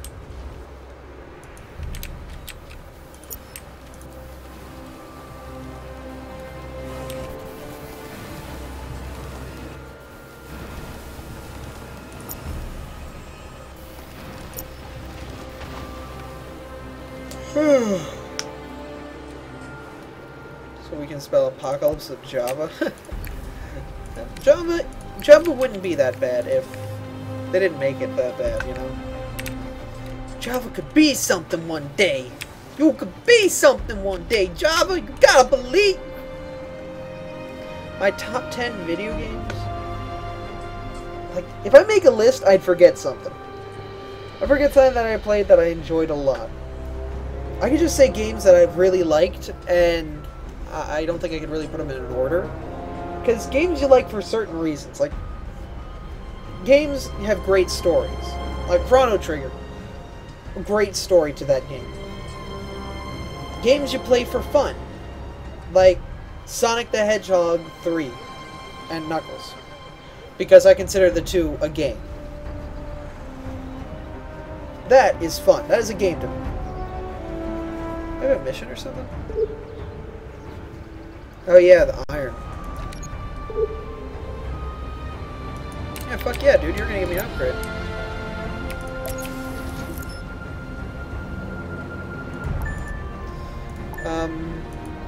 Halo was like my first major FPS. I fucking did not play GoldenEye. I just didn't. I'm not saying GoldenEye bad. I just, you know, didn't get the chance to play it. Super Mario 64, great first 3D game I had. Doesn't age well. SimCity 4, I spent a ton of time on it, but I think I'm not saying Anno is better than SimCity 4 because SimCity 4 is more focused. I'm just saying Anno is a really fucking good game. I think Anno as a whole is better than Civ and SimCity 4. That's saying them with aging. SimCity and Civ, both of them have aged a little. I mean, they're not great. They're not as great as day one when they were day one, but they're still great games, you know? It's like on a scale of 1 to 10, it's only killed them by a point, the aging, you know? What are the differences between Unix and Linux? Linux is like Unix but fluffed up, and Unix is C, and C is DOS, and DOS is Windows. But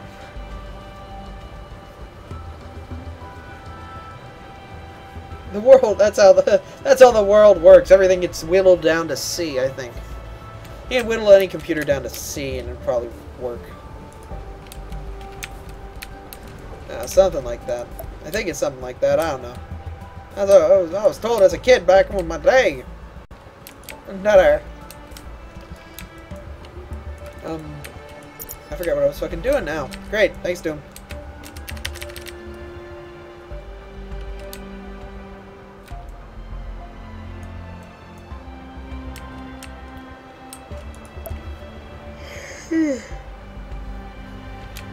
Oh yeah, assembly. It's like even older, Jesus. New buildings available for construction. Oh shit, burger time!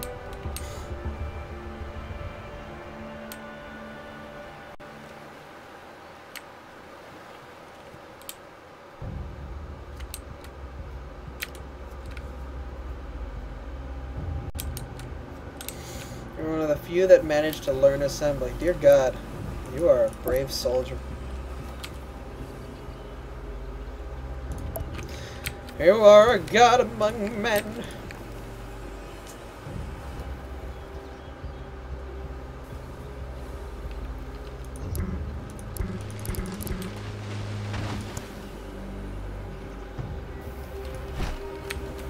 That is like the boundary I gotta put up for.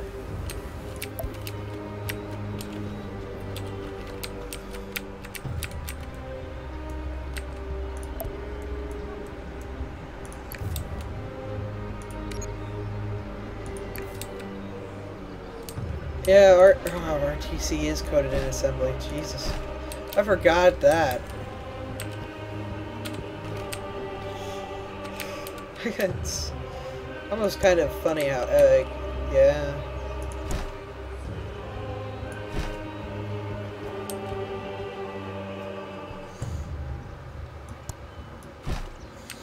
Assembly is a funny language, isn't it?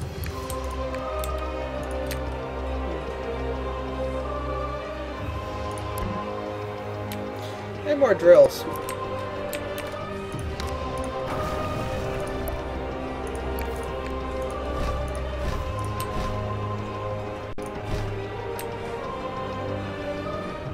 I need to get drilled more. What?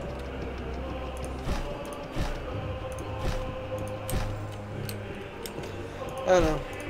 I'm confused.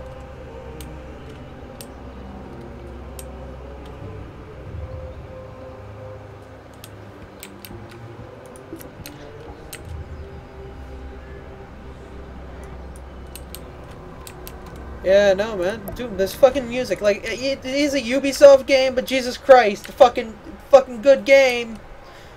Everyone fucking doesn't play it because they're like, oh, it's got Ubi DRL. I'm like, fuck you, it's a good game, play it. Don't want to act like Carlos Mencia, but I feel dirty for saying that.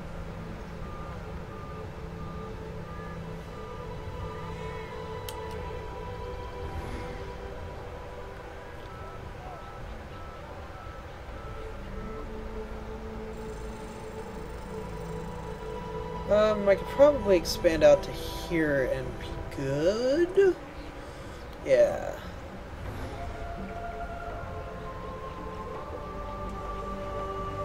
Yeah, that should be good.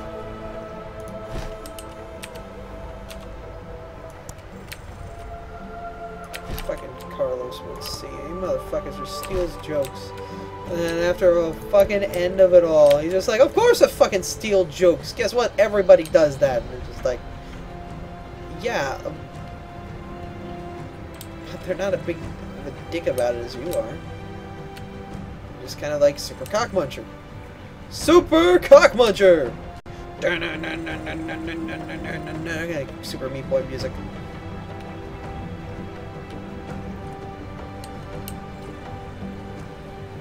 Press the cocks. Press the cock. Don't press the cock!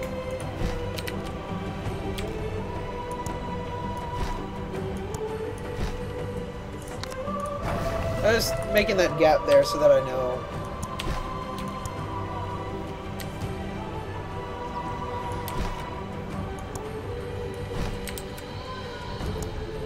I don't even know if that space might be too big. Oh yeah, it's too big. Whatever.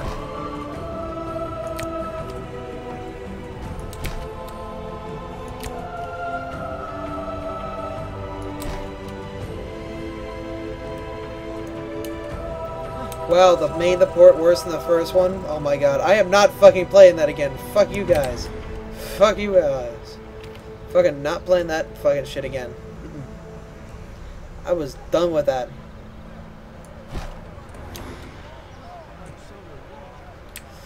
Fucking done prototype 1. Never fucking playing that shit again. You fucking piece of shit. Alex Mercer! You fucking prick. I don't fucking care about your fucking Alex, you fucking dickbag. Fucking Alex so I can suck my dick. Alex Moise can suck my dick. My big dick.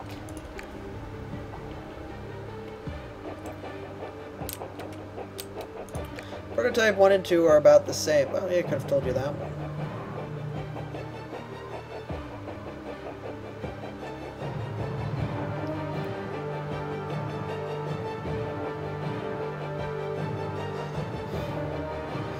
Exact reaction you had with Final Fantasy 12. Yeah, it's a fucking shit game. I ain't fucking touching it. You fucking got done. I'm not touching that shit again. I fucking, they keep bugging me out. I'm not going back in.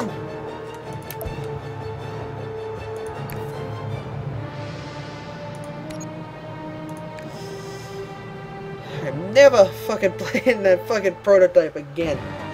Fuck that game.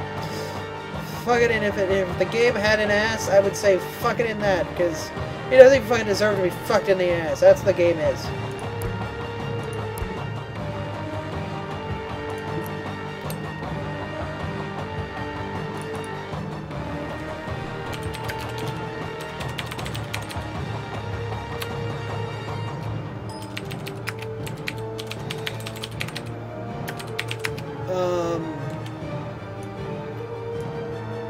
Somebody just signed on to Skype. And, ooh, I just don't know. Concert House wants me to find 3 engineers, and he'll give me fish. Okay.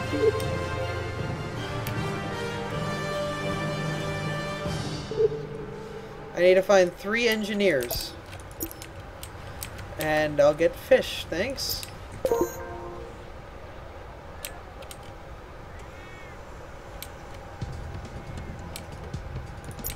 I have the little blue outline, so you just find that, you get them. And then you deliver them. Oh, real quick. Every extra minute. There's nothing you can do. Oh shit, that's iron ore. Oh shit, sorry.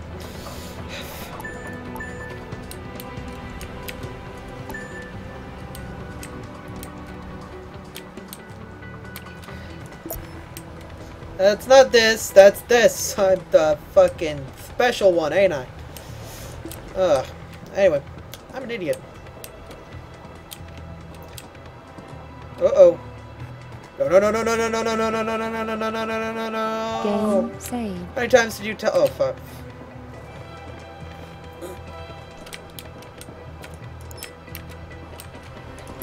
I'm fucking tired. The hell's my ship at? Yeah, I know you told me not to use New that. buildings available I know. for construction. Oh shit, we can get oil rigs. Oh, not that one. That one. Is there even oil on this island? Yeah, there's no oil here. Oil here? Oh, kill the eco balance though. But the oil products would be in-house, essentially.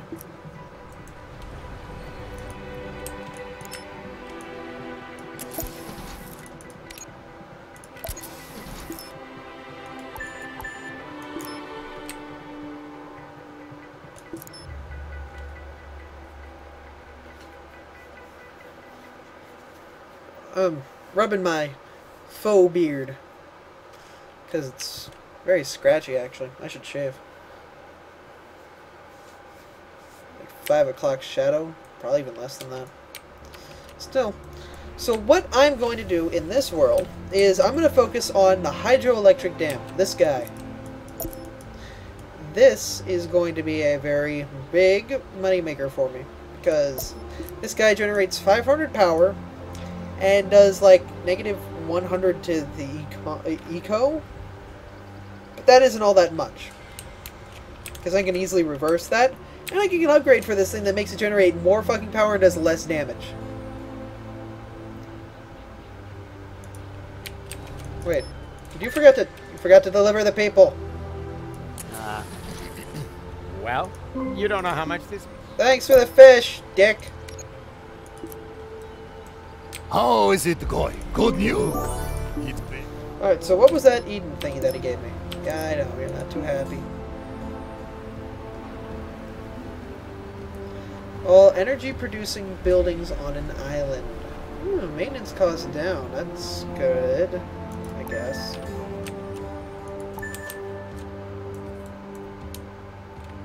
Maybe.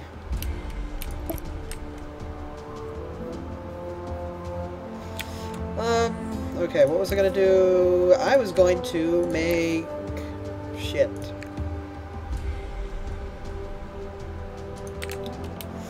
What was I gonna make? Oh yeah, I was going to... rice. I was gonna rice. Rice-a-roni, the San Fernando treat. How much rice do I need to make? Jesus. The problem with rice is it takes 5 of these fucking things and they're fucking huge. They have a huge area.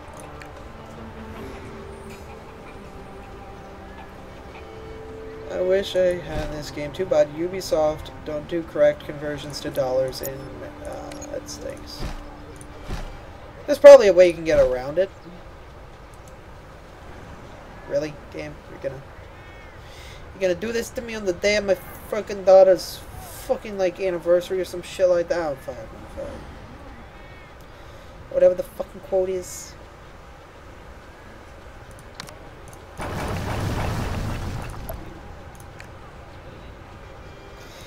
fucking do this to me? You're gonna fuck a stranger in my dick. Never fuck a stranger in his dick. Probably be a bad idea. Strangers, you know, don't put it in the dick. Just saying. Just saying. Just don't put it in a stranger's dick. It makes no sense. Doesn't need to make sense. It's fucking a stranger in the dick. Does it mean to make sense? Does it need to?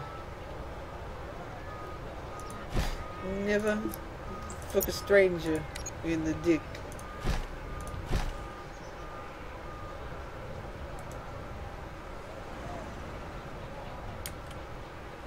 Maybe I've been playing Max Payne.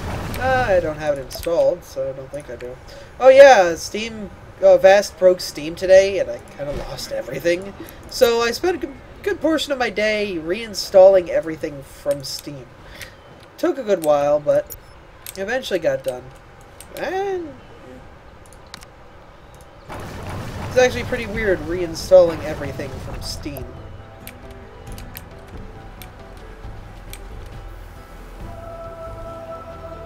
Fertility values rising.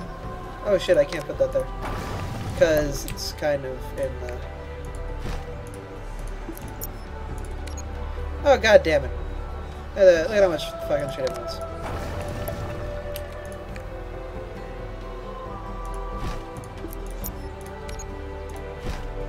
Put that there, maybe? That there.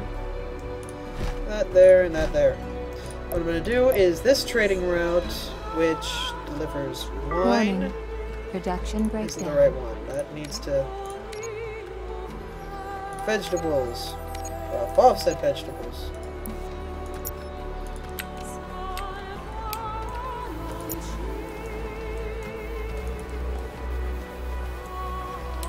Why did I destroy the high rises? Because they gave me back tools. And I need the tools to,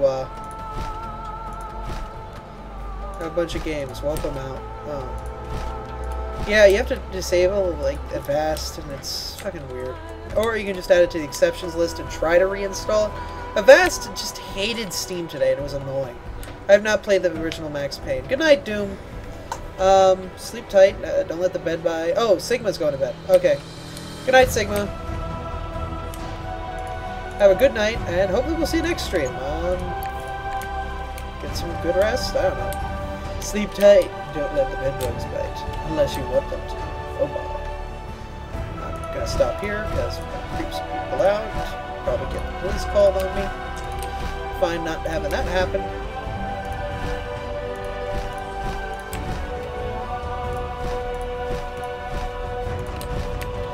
Yes, more people must live in my Construction territory. opportunities expanded. Shit. More shit. You said construction opportunities expanded. What did you... Oh. Cool. These help, fix the eco-balance, which is great.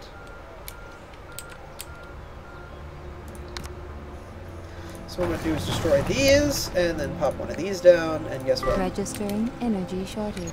It's going to kill my energy. I'll just put up some fucking windmills, and we'll fix the problem. Love about this game. Oh, if I could put up a windmill or something, problem's fucking fixed. I don't know. I love how that's been my expression for most of the night. It's just...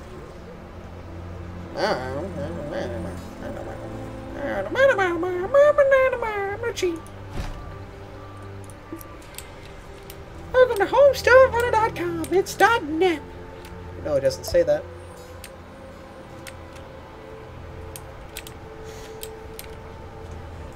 Did I? Yeah, I need to get veggies. How's the trader doing?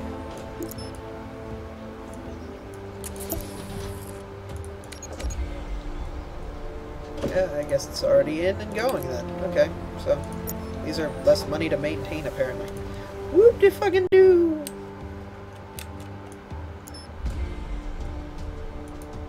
Quiet. We're tracking an atomic submarine on sonar. Okay. Don't know how that affects me, but okay.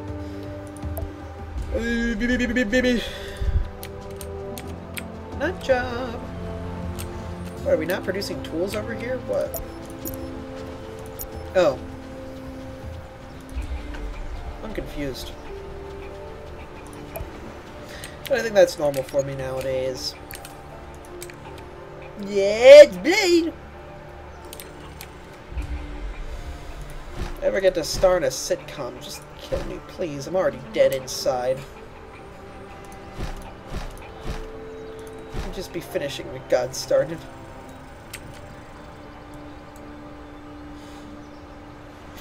Doobie-doo-wah. Just one day, just walk into the studio and just look into my eyes and just be like, thank you.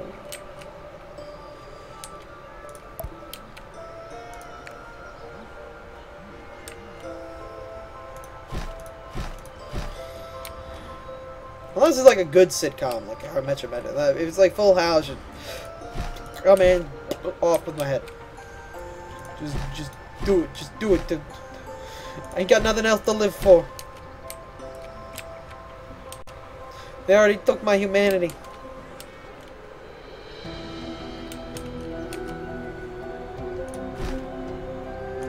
The reason I'm not building here is it's going to make them into high-rises, and I don't want it to do that. I just want to put more houses down.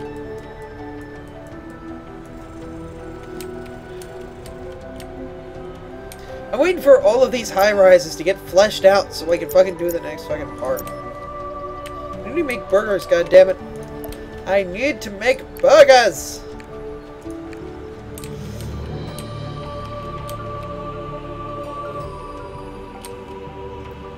Oh god, now I feel like I'm in that awful Pink Panther remake. The burger! Great. Warning.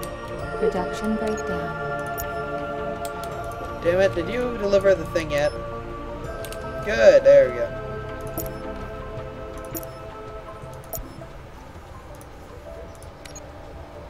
Give me them veg. I need the veg.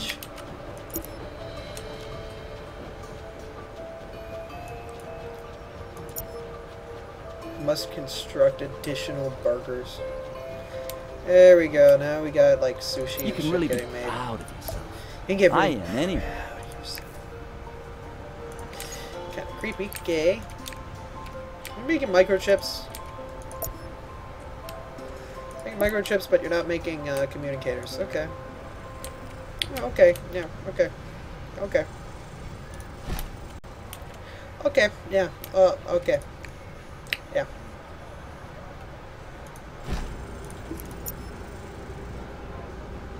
Registering energy shortage. That was an achievement. You've changed the media. Oh. By changing the media program, I caused an energy shortage. That's an achievement. Good job.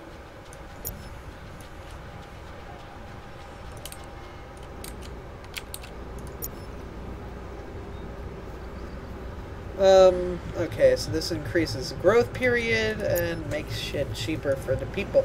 On TV, they say our city's constantly growing. Good thing, too, because there's more than enough still to be done.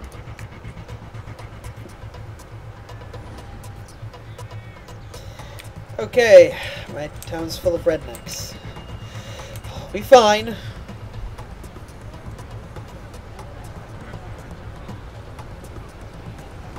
I got it after the game crashed.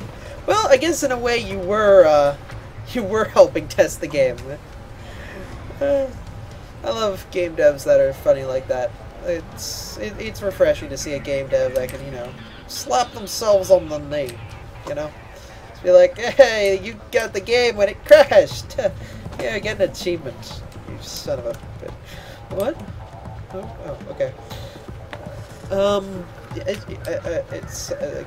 It's good to see game devs, you know, not be like, oh, we're fucking damn it, a game crashed again. Fucking users just always fucking breaking it again, I guess, huh? I'm gonna make more tea. My people need tea.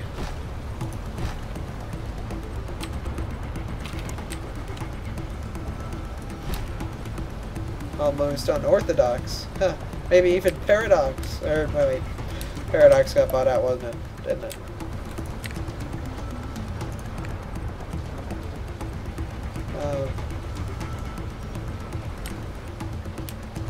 Paradox that got bought out?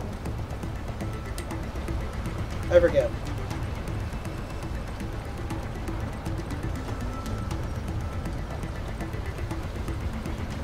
Who's unorthodox? Stop talking about doxes! Goddamn dachshunds. Oh, they're still alive. Oh, okay. Yeah, they got like the little logo that's like a twisty thing or something, isn't it? I just do that for aesthetics, what I just did. So, it's a waste of money, I guess, but it looks cool. Makes it look like a complete dock. They've been bought out by 2K Games. That's okay. Now what can you do? So, sushi, fish. We need more sushi and more fish, because we're losing it. Sushi seems to be fine production-wise, though. Come on. Game Thank saved. you.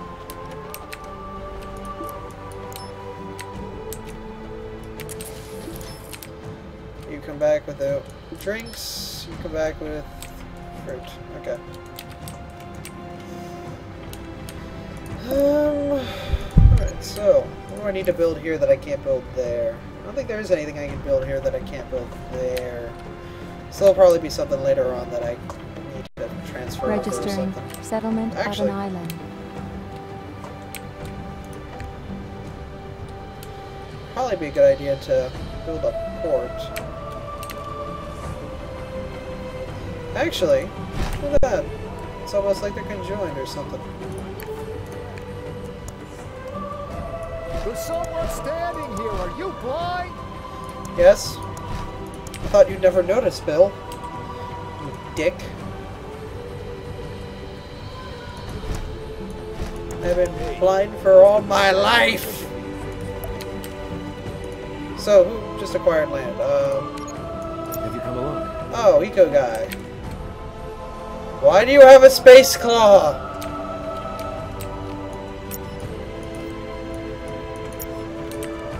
Like, I can understand all of that, but why the... Ooh. That looks pretty cool, whatever that is. Ozone generator station? What?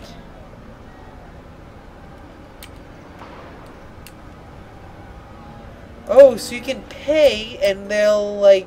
Oh. You give them money and they'll eco-balance up your island and shit. That's pretty cool. Oh, this guy's got cool music.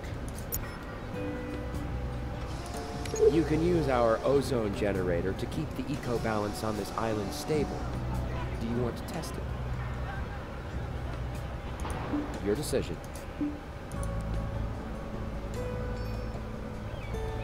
That's pretty good.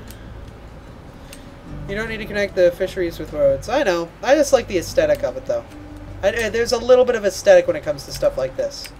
Like, I don't need to build any of this. I just like how it looks. I'm probably going to put something there. I don't think there's anything big enough I can put there.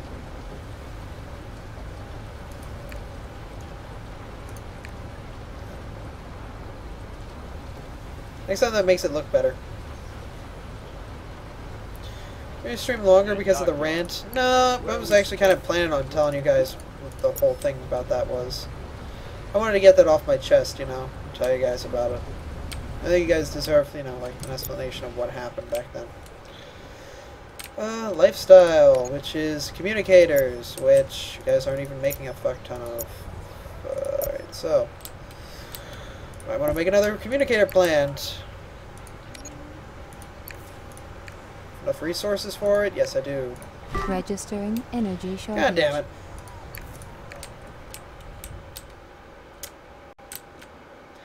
I put one of these here. It won't give me a lot of energy back, but it should be enough. Or I could go the other route and sap some from the buildings. Ooh. I could just, I guess I could delete a few of these houses. Or actually, I've got an idea. Maximum storage capacity reached. Yeah, sawed off, don't worry. Expansion of island storage recommended. I'm deleting these so I get the tools back.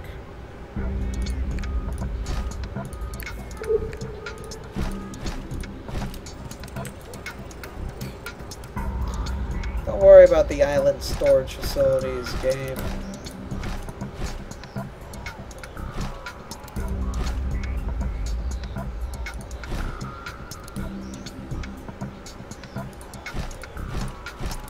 Are these even in range? Whatever, it's still generating power. Should kick up to max, though. Never played Settlers. I played Pharaoh, but I think that's it when it comes to games like this. Pharaoh is the only one I've played.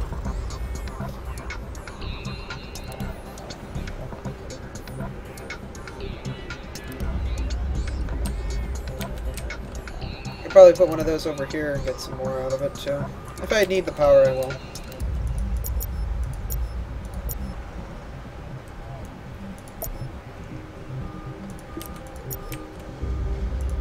Ooh, we need more sushi.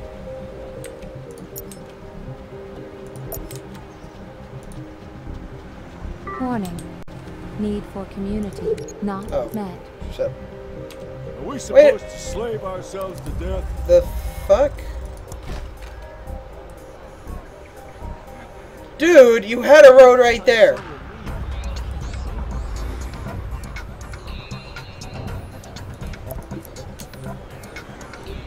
We've made the best of the situation, thanks to you. Okay, thanks, blue collar comedy tour guy.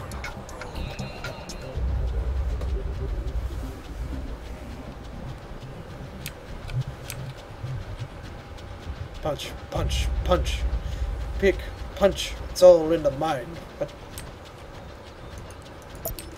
so I need more veggies so these guys can produce more. Okay. Then I shall make more veggies.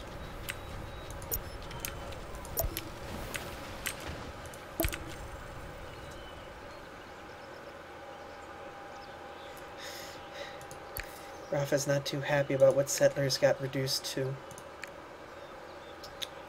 I'd probably be too if I played Settlers.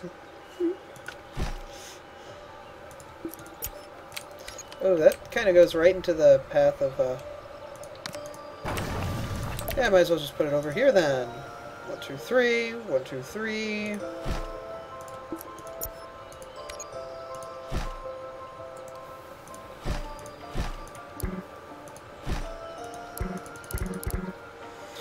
dick.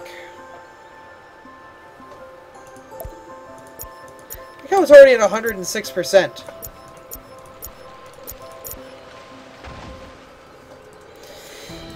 It's fucking hilarious. I'll make the Port Authority here. And then...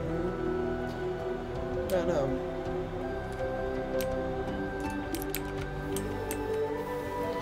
Should be good. I need to make more veggies. That's the problem. I need more veggies. And lifestyle information are weak. Because I don't have any of the shit for the tycoons. I ain't got no meat, and I don't need to get meat and flavor, as it calls it. It's artificial flavor! I think of like a robotic flavor flav. Weird thing to come to mind when I hear the words artificial flavor.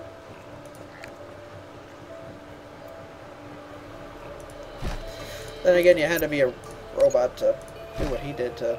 Who was that girl again? Pop culture reference? I don't know.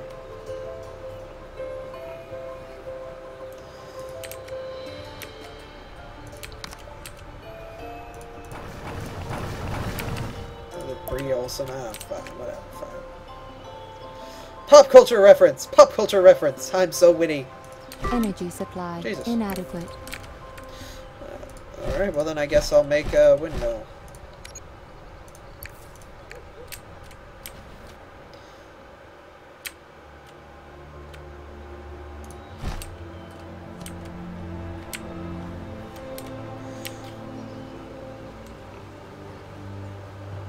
I can put it over here. Boom, look at that.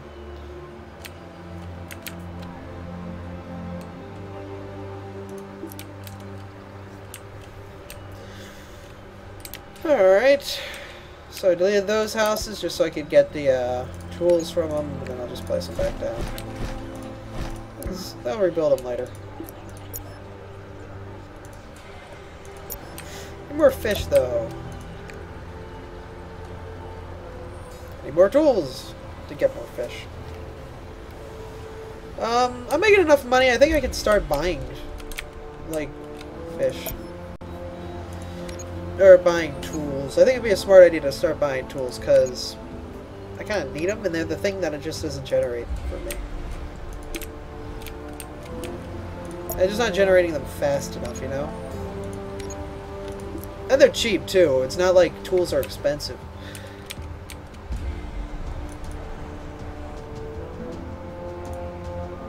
If it wasn't, you know, I have a problem with it. The sushi factory is fine. There is nowhere in the world as beautiful as here. Oh, sweet! War between neighbors. How cool. Oh my god.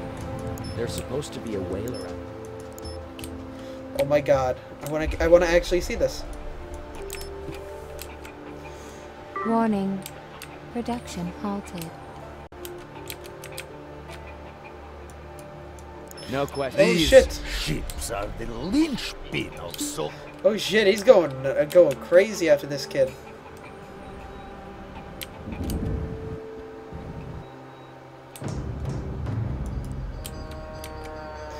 Oh, hovercraft to the rescue! Any toxic.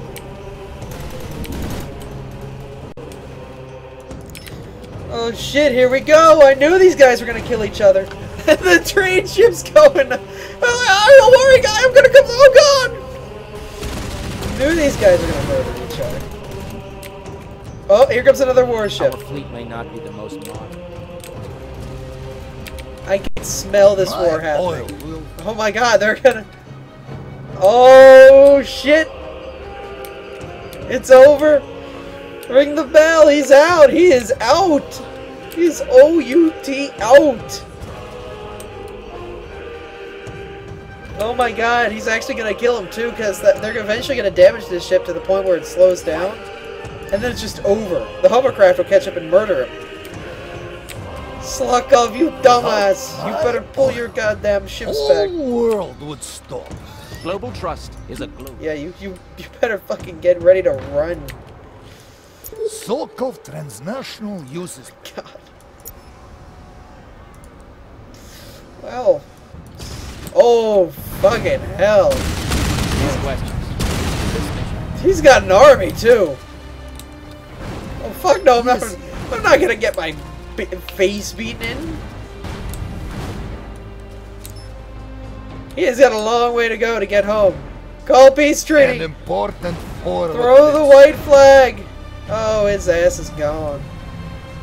They have little drones, too. Jesus. I can't stop that.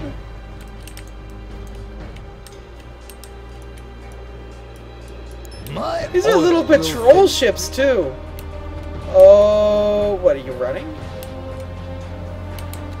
No, No no, one's going to be dumping anything. no. Oh, they're not even dealing with him. Oh my god, he's playing with him. He let the turrets do damage. Oh my god, they're so mean. They're just dicks.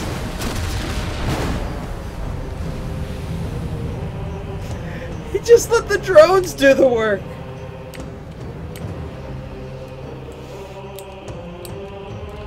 What a dick! Are they gonna, like, this life rafts, or are they gonna... You'll get the job done all right. I'm counting on you. Yeah, you want sand? Go for it, buddy. I don't care.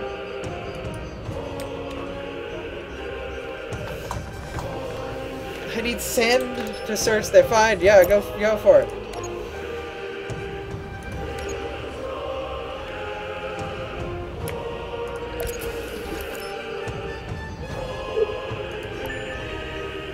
Fucking care.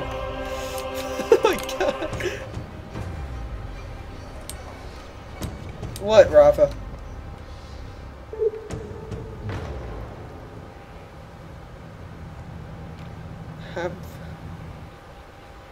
You need to find the sand. For each of the islands marked on the mini-map, for each island search you will require. Okay, don't know. It's not given. I'm not giving him the sand. I have to go to each island with sand, and what will happen is...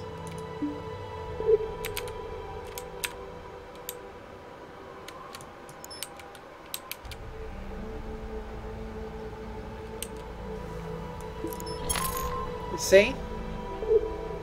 And that goes over here. No, it's... you can't, like, find sand. You see? He'll get it in a second, guys. Don't worry.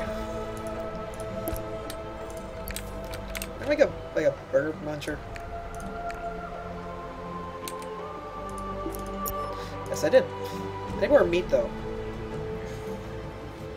Game. I hate when it does that because it makes me scared. I'm like, oh shit, is the game crashing again? Oh no no no no no no no no no no no no no no no. God, that reminds me of that internet video of the cat. Oh no no no no no no no no no no no no no. I have a soft spot for pussy. I'm not afraid to admit that.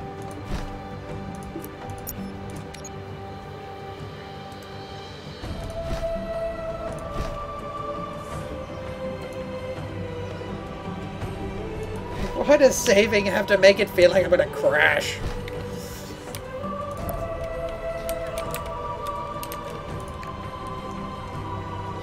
Ooh, would it be best to put it here and get everybody, or here? I think it might be best to put it here.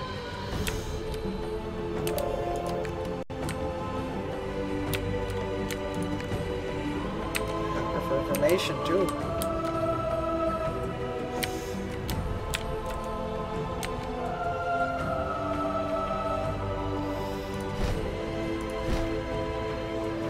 The thing is, these oil refineries make so little. By the time it actually gets there, it's just like, oh.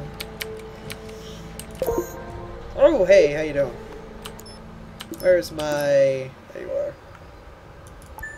Yes, yes, massa. Don't you be hurting me now. Actually, didn't you leave like remnants of their ships? Warning. Production Like, breakdown. loadsome and shit. Oh shit, yeah, he did.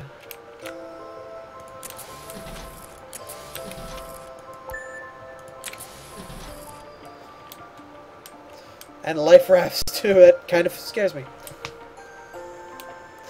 That road didn't... The road didn't connect to the pig farm. Oh, it didn't? No, it did. It did not. Ah, I see. See, this war fan guy, he fucking knows Anno. Good for him. Because I would have missed that. And I would have been like, God damn it, production's still shit. There is a Russian crew member, probably. Yeah, he's still floating here. Oh, God. Why don't I just pick him up real quick and just be like, I'm rescuing you! Come back to my civilization, because I ain't fucking risking you going somewhere else.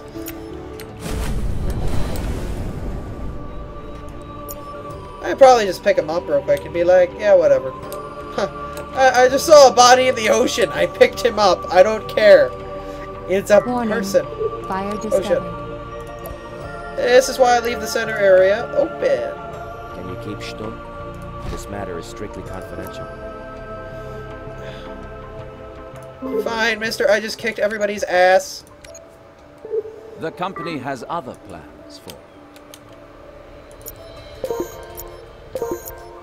That was quick.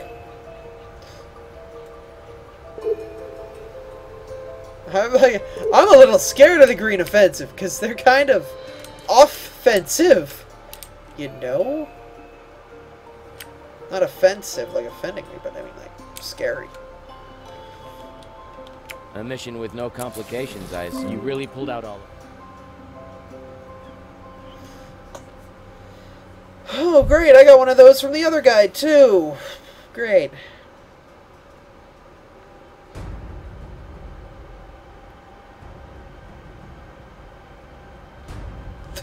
I dump him overboard. Oh, whatever. You know, whatever.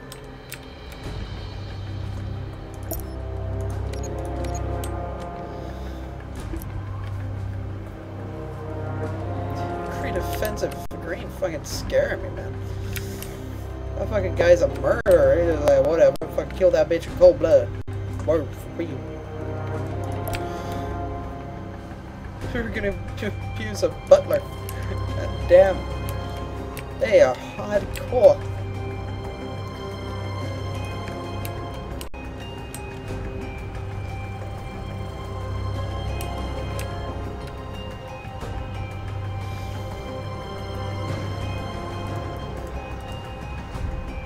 Probably put one of these there. And put one of these there. Actually, probably be best to put it here. Like, this one won't do anything yet, but when I like, fill out the area with houses. Eco balance. Values rising.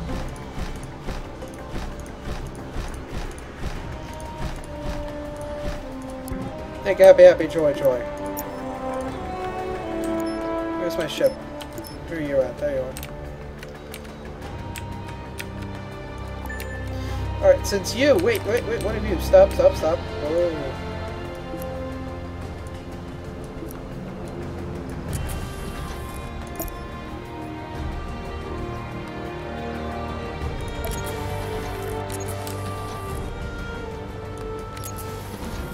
You go on that. Like, you go on that, I don't know.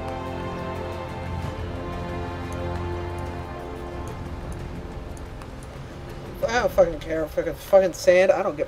whatever.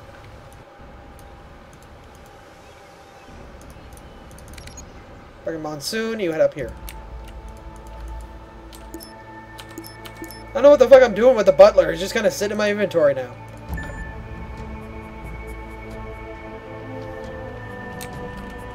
I fucking sell this guy sand. I don't know.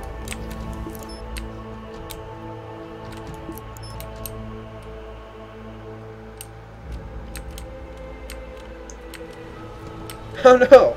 I have nothing else to do with them.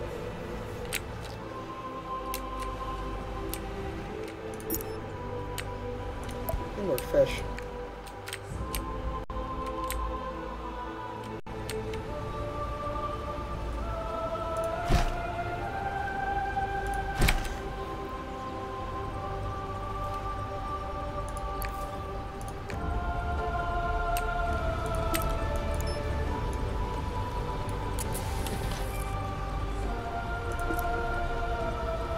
You have a fridge, you can reenact Tomb Raider.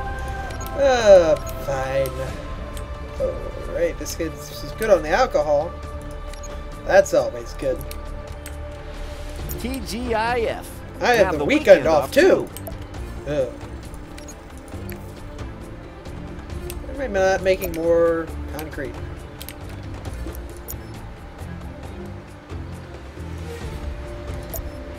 Okay, I am making more concrete, I'm just crazy.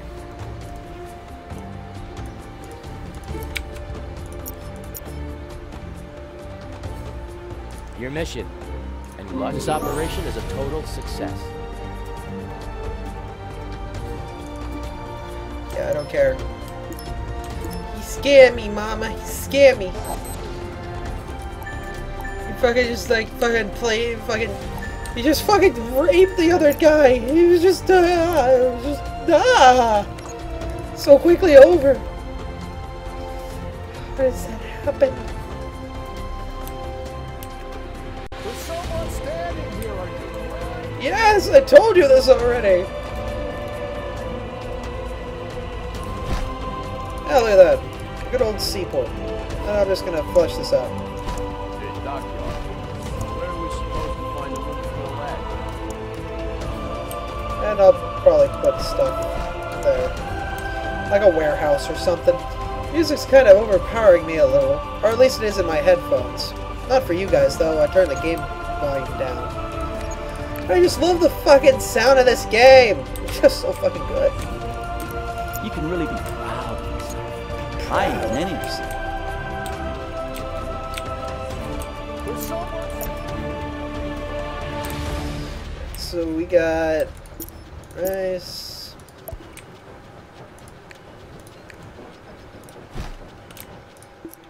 And what about the microchip stitch?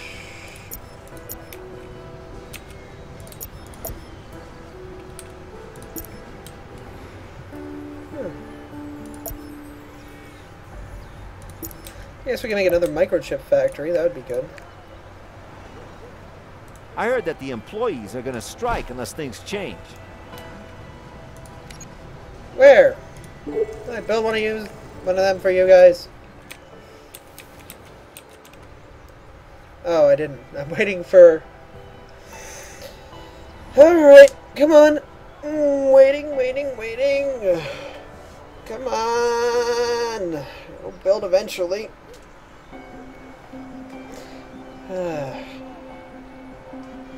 One more piece of concrete. We'll get there, don't worry. It'll get there, don't worry. There you go.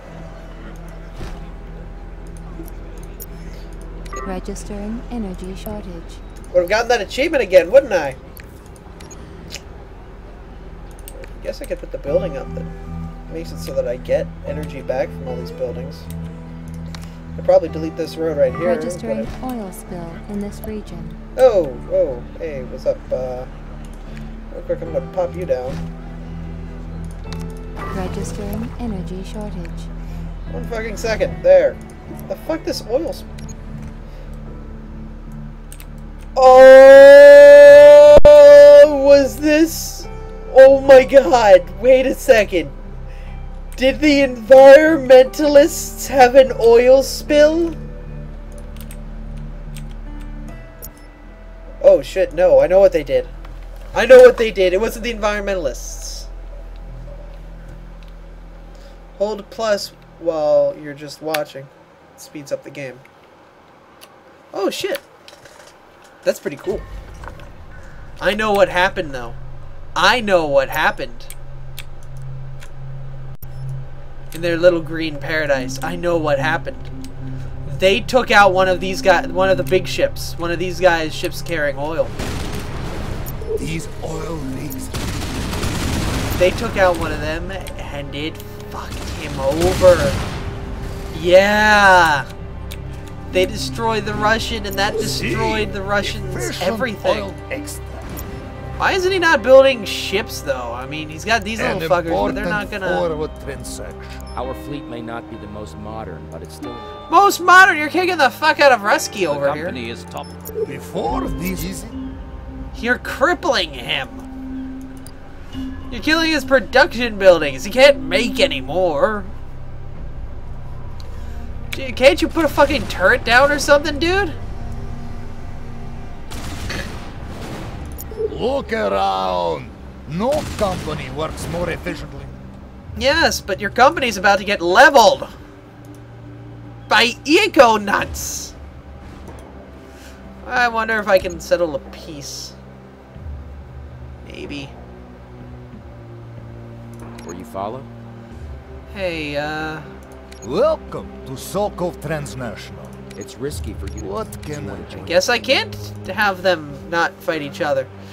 Great, well, you killed yourself here at Fulcrum.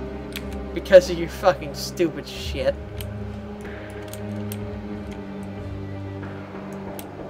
Warning. Production halted.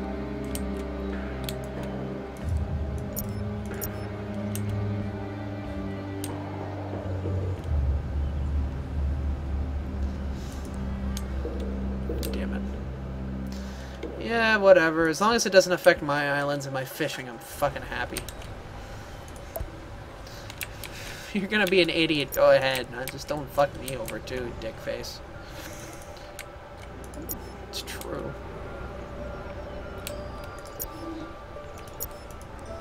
Ah, you're producing a lot of energy. Alright, so... need more plastics, need more burgers.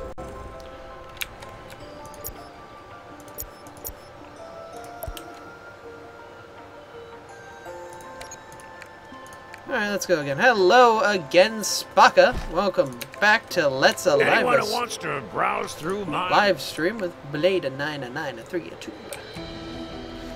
Name's getting me all impotent. Alright, so what I'm probably gonna do is move that, and move these like over here and over here. I'm gonna have 2 here and then make 1 there. You see it? My booze bum! There's like a Blue's brother, but Boo's bum.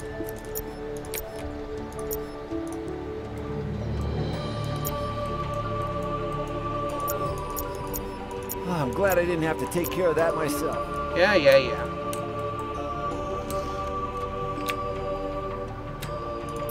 Registering conclusion of peace between neighbors. Oh, I like how peace means that he's not dead. Look at You're barely alive, and it's just like, peace means What do you need? you gave up and it's over. You lost half your base. You got no navy. Oh god, why are his ships coming this way? We don't have all of our. We have positive eco balance. Game Don't come set. near us.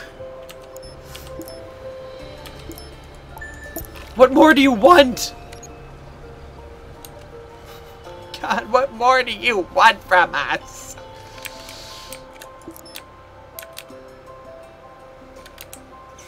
Everybody's happy and good.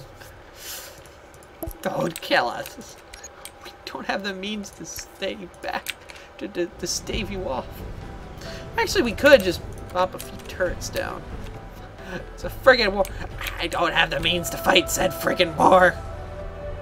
I mean, I could put a turret down and let that do damage while I kite him around with my trade ships. But that ain't gonna work forever. It doesn't work like that. I could have like offshore, fucking offshore, just a turret.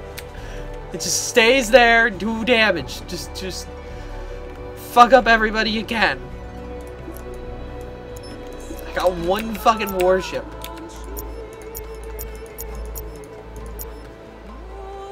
And covercraft are great and all, but ain't gonna cut the bills. Ain't gonna cut the bills. Ain't gonna cut the bills. Bill is not gonna get cut with that, is he? Does Bill have to cut a bitch? I mean, I guess you could go Colossus. Aircrafted submarines are the ship's Achilles heel, really. But like a Colossus or two ain't gonna be fucking with me. Yeah, that one ship will protect me for a short while, and then they'll just overpower it. The thing is, these guys are running like multiple Vipers.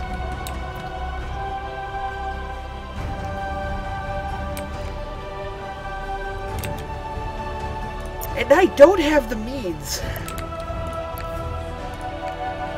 Not at all to stop me.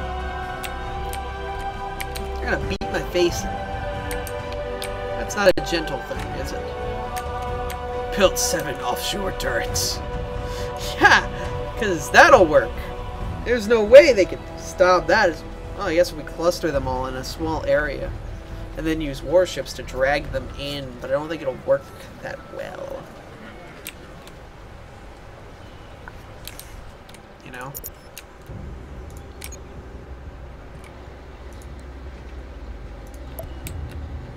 Like, we could kite them, but it would only work so much. It would only stave off so much damage. You'd only delay the inevitable.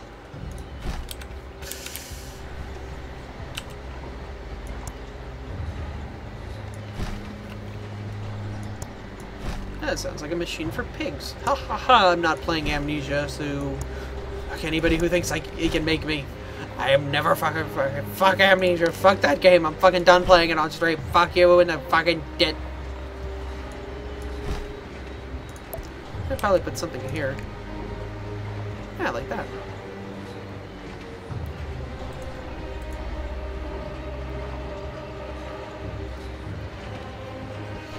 I got the mention of Amnesia. Fuck that game! Fuck the game! Fuck the game!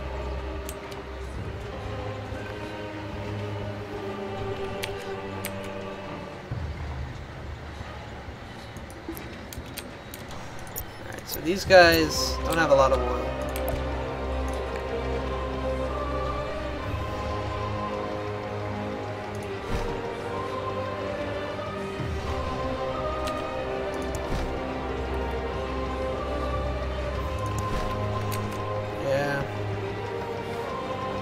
I don't like how it's got to be placed, but I mean, leaves a spot here, leaves a spot here, and I could probably just delete that path there and just have that spot there.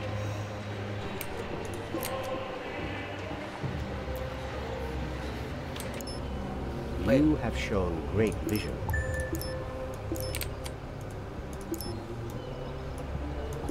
There's enough booze. Warning. Production halted. Yeah, I know. This is my eco land, super eco land. Ba ba ba ba ba ba ba boo. I don't want to put any more things out here because I'm kind of waiting for the demands to. God damn it! I need tea. I could just up the eco balance. That would probably be a good idea. Probably be a better idea, smarter idea. Play smart. Smart. Up the eco balance, ups production, ups, you know.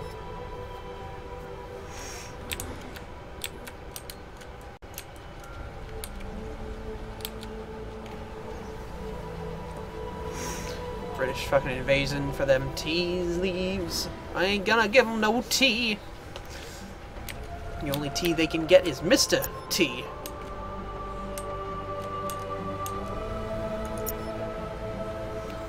And these will slowly increase. I should get better warehouses so it picks these things up quicker, wouldn't it?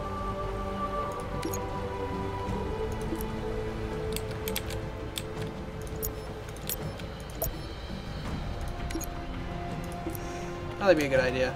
To upgrade my back-end infrastructure.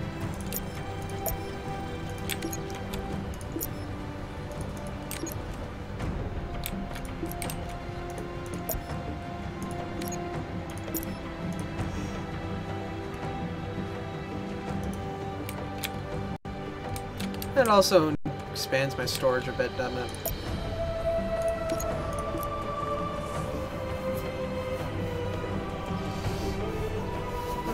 Okay. Yeah, it is 9 o'clock, so I'm going to end the stream here. I want to say thank you to everybody who came out tonight. You're all awesomely, awesomely awesome people for coming out and watching me play and rant and do whatever. Most of you came to see the rant in the beginning, and yeah, thanks for coming out. The room got really dark. This is all like monitor glow. Like if I turn this off, it's just gonna. I can't turn this monitor off because I do. It kills the USB thing that controls like half the devices that are helping me stream right now, and it'll just crash the thing. I can't. Murder. I want to say thank you once again to everybody who came out tonight. It was really nice of you, all of you, to come out and watch me for a little bit while I explained my story with things and stuff. Got a little depressed, but, you know, it's better to talk about these things and, you know, whatever. So, yeah. It was fun. Thanks again to everybody who was here to listen to it, who will watch on YouTube. Yeah. Yeah. I don't know what else to say, really, except I guess I should just save in the game. I'll be back again Tuesday. Don't know what I'm gonna play. Whatever. You know, as long as we're having fun and enjoying each other's company on the internet, I will enjoy yours. So, once again, have a great weekend. I'll see you guys Tuesday from 6 o'clock to 8 or 9 o'clock, depending on how I'm feeling that day. Hopefully, if it's not like last Tuesday and I don't feel like I'm drunk, even though I'm just tired, then everything should be fine. But, yes, once again, thank you for coming out tonight. You're all awesome people. If you do like what I do, if you do, you know, aren't agitated that much by the sound of my voice, yeah, follow on the thing at the top. Is it over this way? It's this way. This way. Over there. There's the follow button. Click that if you want. Or don't. I don't care. I do like seeing, you know, people come back, you know, talking to them. I don't make money off this. I just like playing games for people. It's nice. Thank you. I want you to have a great night. I want you to have a great weekend. And make your life awesome. Learn from your past experiences. Grow from them to be better.